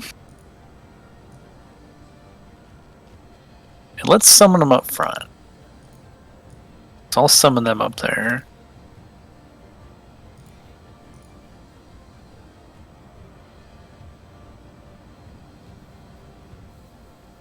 I'll move up behind them and they can move 50. They can get there. Okay. They're going to go after the Minotaur. Okay. For the record, those are much more useful than Bob. Yes, they are. That is an advantage because of pack tactics. Okay, that hits. The other one, he's It knocked falls down. prone. Yep. And that's the other one. That'll hit. And he is now bloodied. Does he have to make another DC check? Oh, he's for each already attack, down. or- Yeah, he's already down. Oh, okay. I just was at if he missed the first time, does he have to do it again the second time though? If he didn't go prone? If he didn't, he would have, yeah, but he's already prone, so. All right, so the Hobgoblin Warlord loads another goblin into the Hucker and the orcs. Now, you notice that the goblins are like shackled, like they're like slaves, they're like chained up. So he loads one in, unlocks the chain. He's got like, they have like neck chains and he's holding on to the chains and like yanking them and pulling them. They definitely don't want to do anything. And he yanked one and put it in the catapult, unlocked the chain, and, you know, kind of patted the ogre on the back like, you're good to go. All right, so the orcs just charge and move up. And Maximus. 5, 10, 15, 20, 25. I'm going to try and stay behind this tree for now. Okay. Maraba.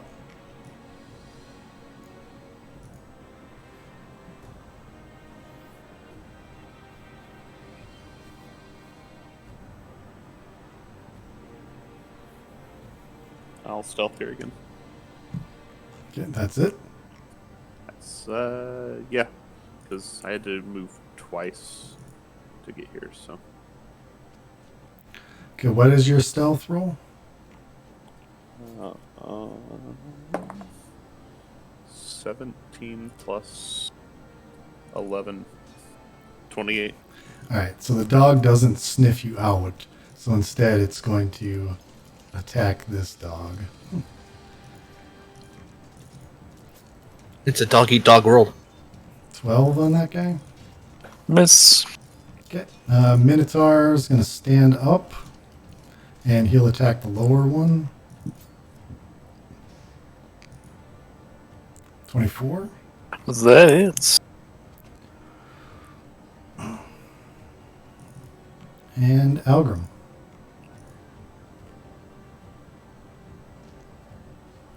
I'm going to shoot at the Minotaur again. Okay.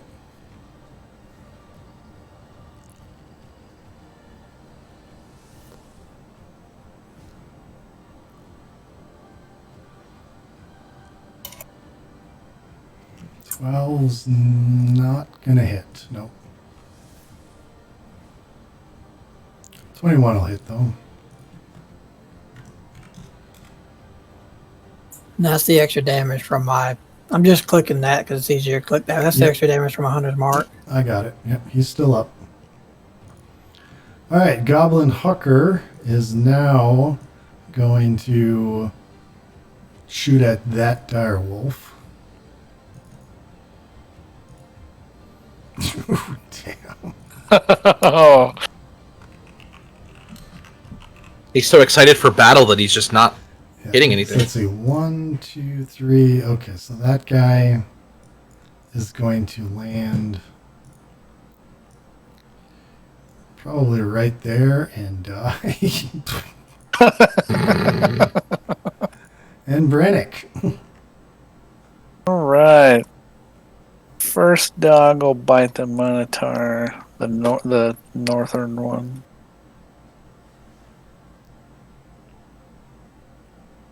Okay, 19 will hit. Yep. And we'll bite the Minotaur again. Hey! All right, so he's going to stand prone, but he's going to take 16 points of damage. Or he's going to stand up still. He took that blow with all his might, and he's still standing, but he's very wounded. And I can move up and attack the wild dog. Okay.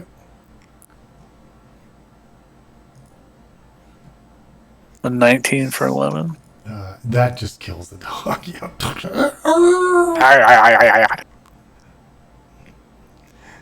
Anything else? That's it. Hobgoblin Warlord, get in there! And he loads up another one. That's And- 4 goblins. And the orc, so this orc will come up and charge this guy, and this orc will come up and charge Brannick. So on the direwolf first.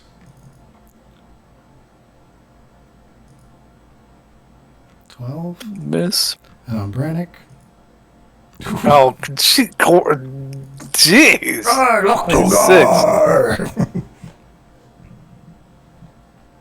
For the horde. Still in doggy form for now. All right, Maximus.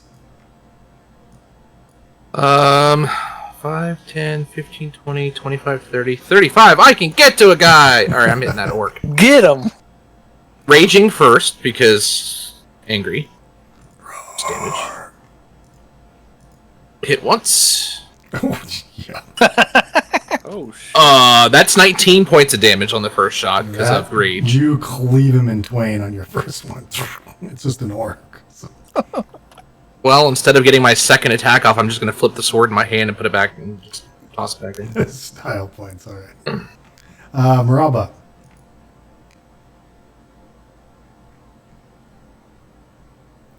Get him. Big guy. The Minotaur, okay.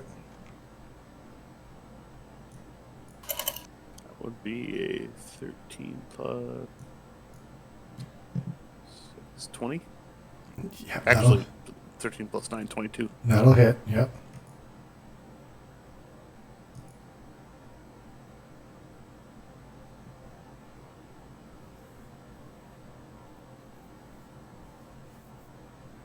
$17 points of damage. Okay. So out of the shadows pops this little rogue and just knifes him in the liver, and the Minotaur drops to one knee. My hand was worthless, and he falls dead. For my bonus attack now, since he can see me, I'm going to attack this guy. Okay. 16. Yeah, that'll hit. He gets a whopping 1 point of damage. 1 point. 1 point. But since I attacked him now, he doesn't get an opportunity attack as I run back away again. All right, sounds good. Algrim. I'm going to move up.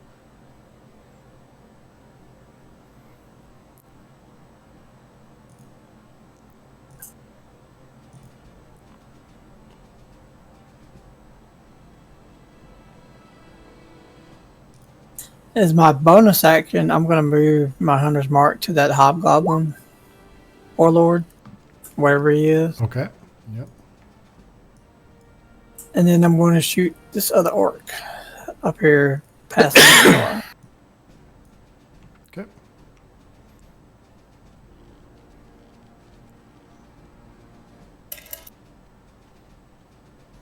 $14 on that orc will hit. Yep, for 14 damage. Yet you crossbow him right through the forehead, and he drops. Not my time.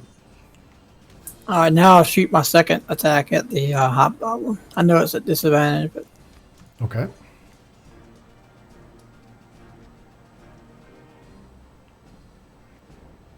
$25. Okay, he yanks the goblin in front of him, and the goblin takes it, and the goblin gets killed. and that's the end of my turn. The goblin hucker will launch. We'll launch it at Brannick. 13. Miss. All right, Errol's got 14. he lands there and dies. Brannick.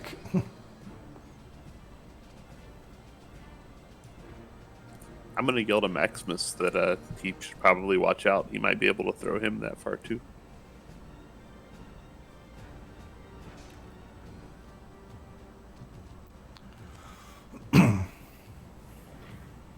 And the pack marches on. All right. All right, so the hobgoblin, he, let's see.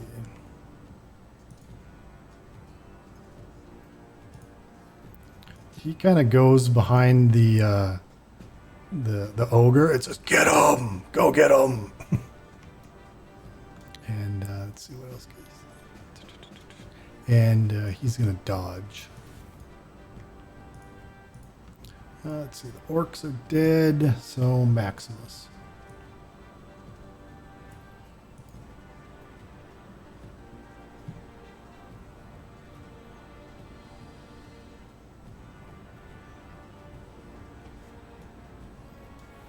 Mara, are you there? Sorry, I was muted. Can you hear me? Yep, yep. Okay. Yeah, you guys are all killing everything before I even had a chance to get there. Jeez. Well, I guess I'm gonna run. That's it. That's my turn. Sorry, Maraba. It also means I have no. My rage is gone unless something attacks me. Ah, yeah. And something might with the ogre hawker there.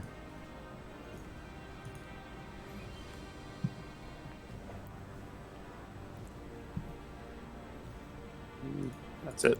Okay, Algrim. This rock is blocking line of sight, Algrim.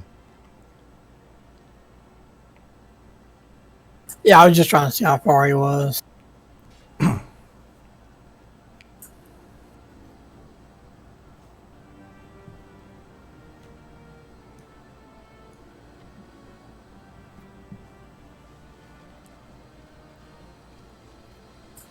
That's all I can do. All right. Well, the big ogre will come up and attack Maximus, so you probably still be raging. Yep. Yay! He's gonna great club you. 15. Nope. Okay, Brannick.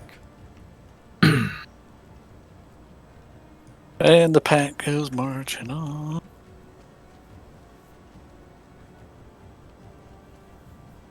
Yeah, that's all right.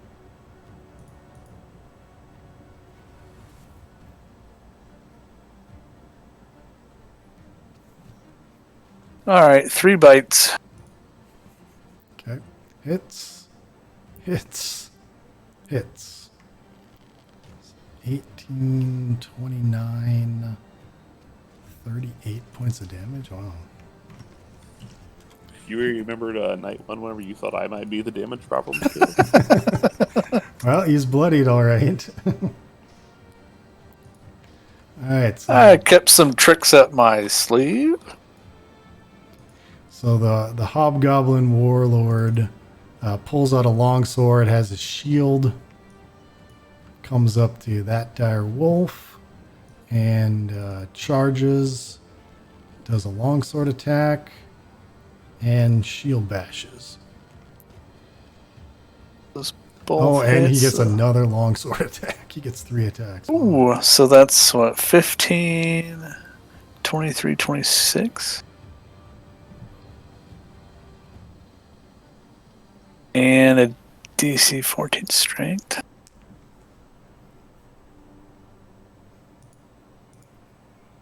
Okay, so he doesn't fall over. He just got beat up. All right, so orcs are dead. Maximus. Ogre. Okay. Yup. Jeez. 15.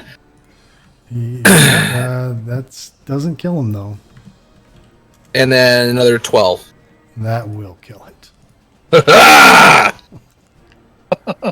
Bigger they are, the harder they fall.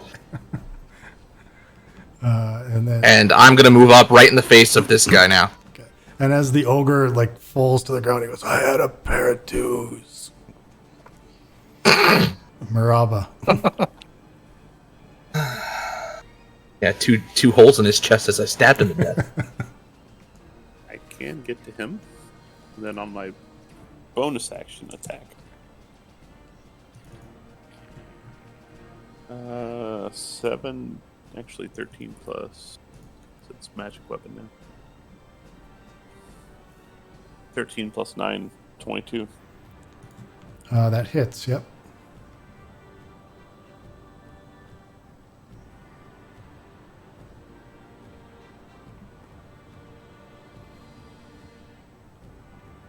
How much damage? 23. Sorry, I have to add a whole bunch of dice.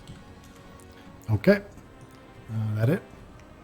Yeah, I'm totally out of movement. Algrim. I'm moving to there. My bonus action, I'm putting Slayer's Prey on the Hobgoblin. Okay.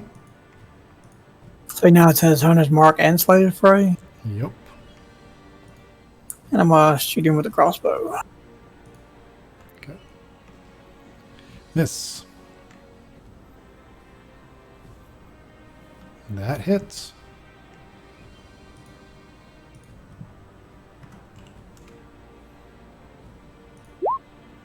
And an additional 4. Okay, he's still up. And I'm done. Brannick. And I can take that guy out of the way if you need to.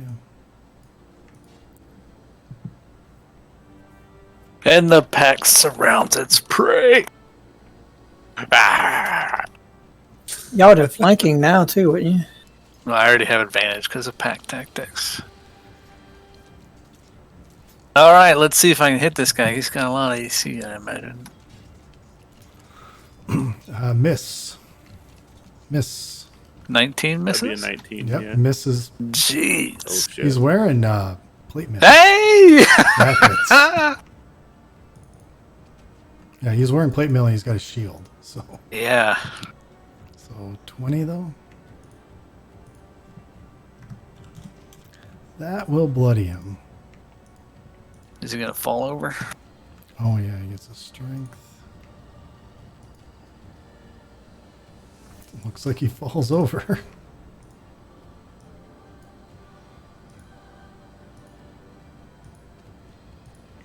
I'm wondering if he's got a contingency spell on him. Is that it, Brannick? That's it. All right. So on his turn, he stands up. I can't even get to the thing. There he goes. He stands up. Wow, he's got 5 targets. 3. 1, 2. So it's going to be this dire wolf. And he will longsword it, shield bash it, and longsword it. So that's 9, 13.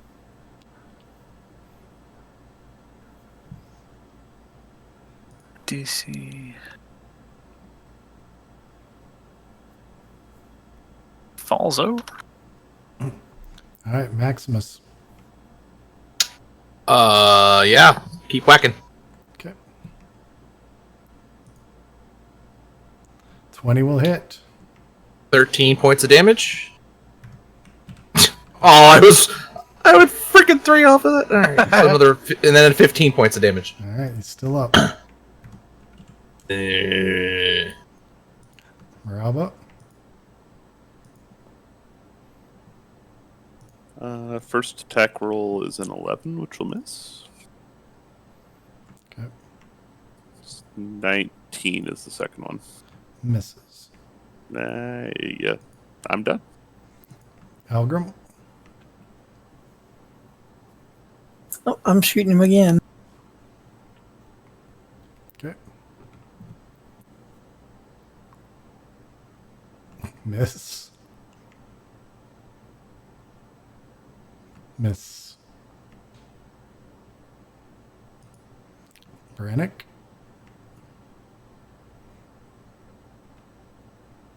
All right, here we go.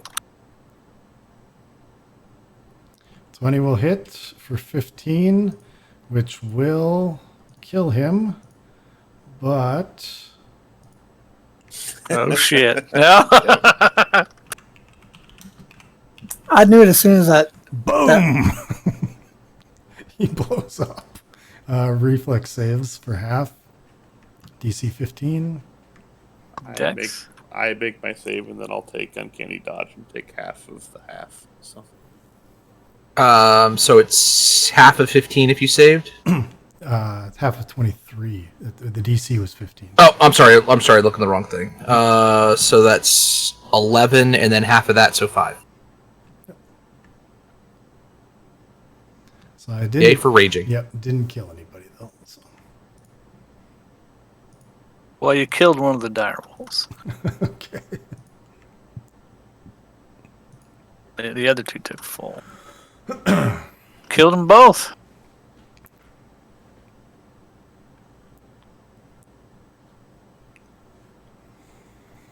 All right, so yeah, he explodes in a fiery explosion and takes out the dire wolves, but the rest of you remain.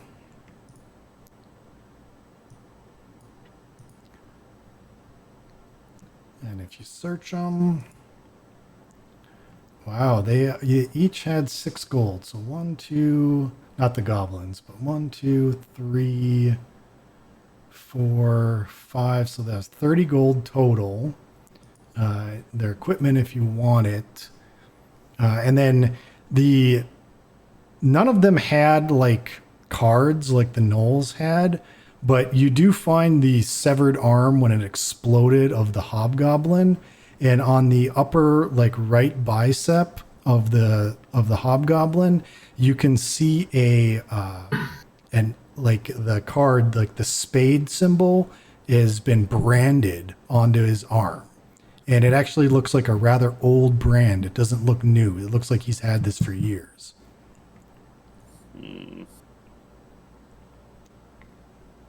is there anything intricate about it, or is it just the same as what it would be on a card? Kind of pretty basic. Yeah, it's just what was be on a card, and it actually looks pretty crudely made. It looks like just something an orc would make out of metal and stuck it in a hot fire and just branded it on his arm. Could I make a quick sketch of it? Yeah, no problem. I mean, it's just a spade like you would see on any playing card. So I'm more thinking to be able to disguise myself later, having it on there. So okay, yep. You do also find a lot of like food stuff and like jewelry and different things from like a human town. So these people definitely looted a human town recently. Probably that one we just left.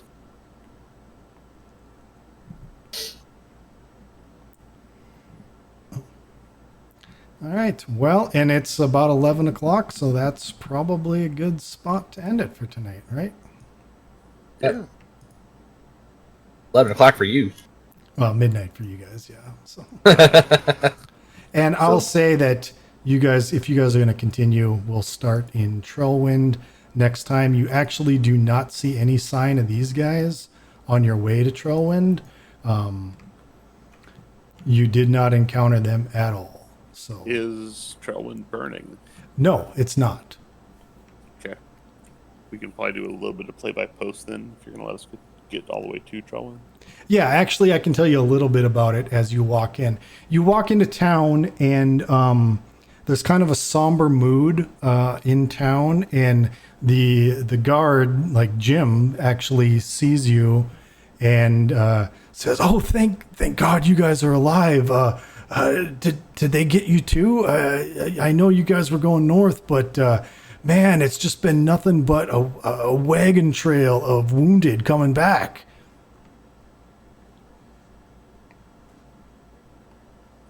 I would pass along. We've not been to there at all. We were actually on business up north. Can you tell us what's happened?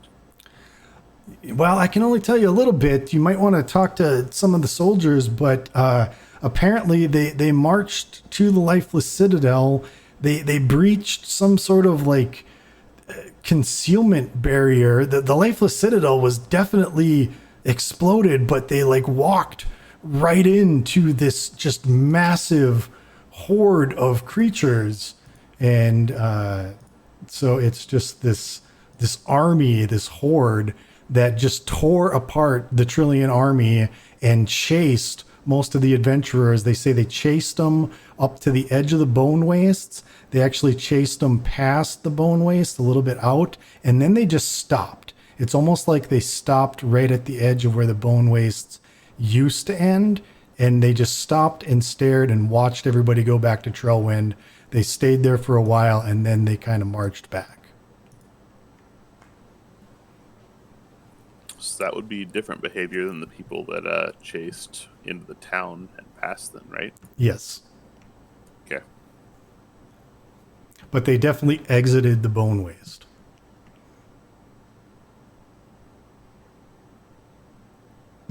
Because you said the people from the town went east, right? Correct. Yep. Okay. You figure you ran into like a scouting party or something. The main horde army is they described it in the thousands. It way outnumbered all the Trillion Regiment and all the adventurers and just cut most of them. In fact, the Trillion Regiment had about 90% casualties. Yikes.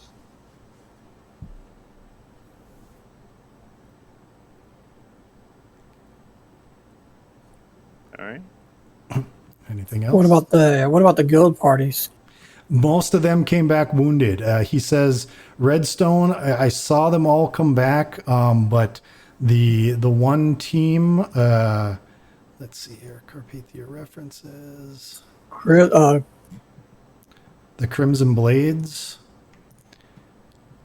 Yeah, Team Crimson Blades were all wounded. They all came back on stretchers, and the officer team minus Bacchus, everybody was wounded except for Oberon, the wizard guy. So Bacchus and Oberon were not wounded, but Pyrrha, Elora, and Matic, they were walking wounded as they came back. But Team Ravenfeather fared the same. Team Kraken Wakes fared the same. They either came back on stretchers or were hobbling back. Everybody was wounded. Nobody seemed to have gotten, unscathed. So I guess for me, the biggest priority at this point would be to get with the guildmaster and talk about the apparent danger of this clay substance that could easily blow up our keep, our town, our basically everything, and see if there's any way that we can protect our home base from it. If there's anybody that could figure out how the spell is cast through that mental trigger that it has.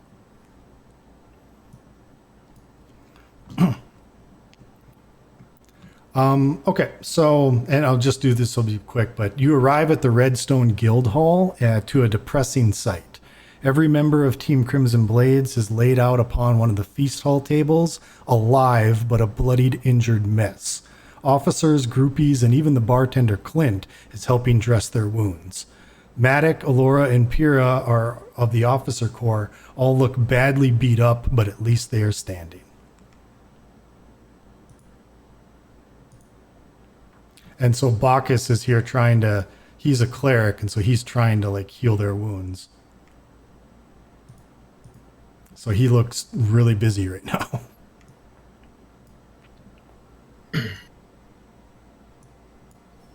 Okay. I would guess we could probably wait until he's done tending the wounded and go Yeah, from there. yeah. Do this So play-by-play. that'll be Yeah. a good spot to end it, and then we'll pick up there next time. Sound Awesome. good? Yep. Sounds good. All right. Well, thanks guys for coming tonight. Hopefully you had fun, and I'm gonna end the stream now.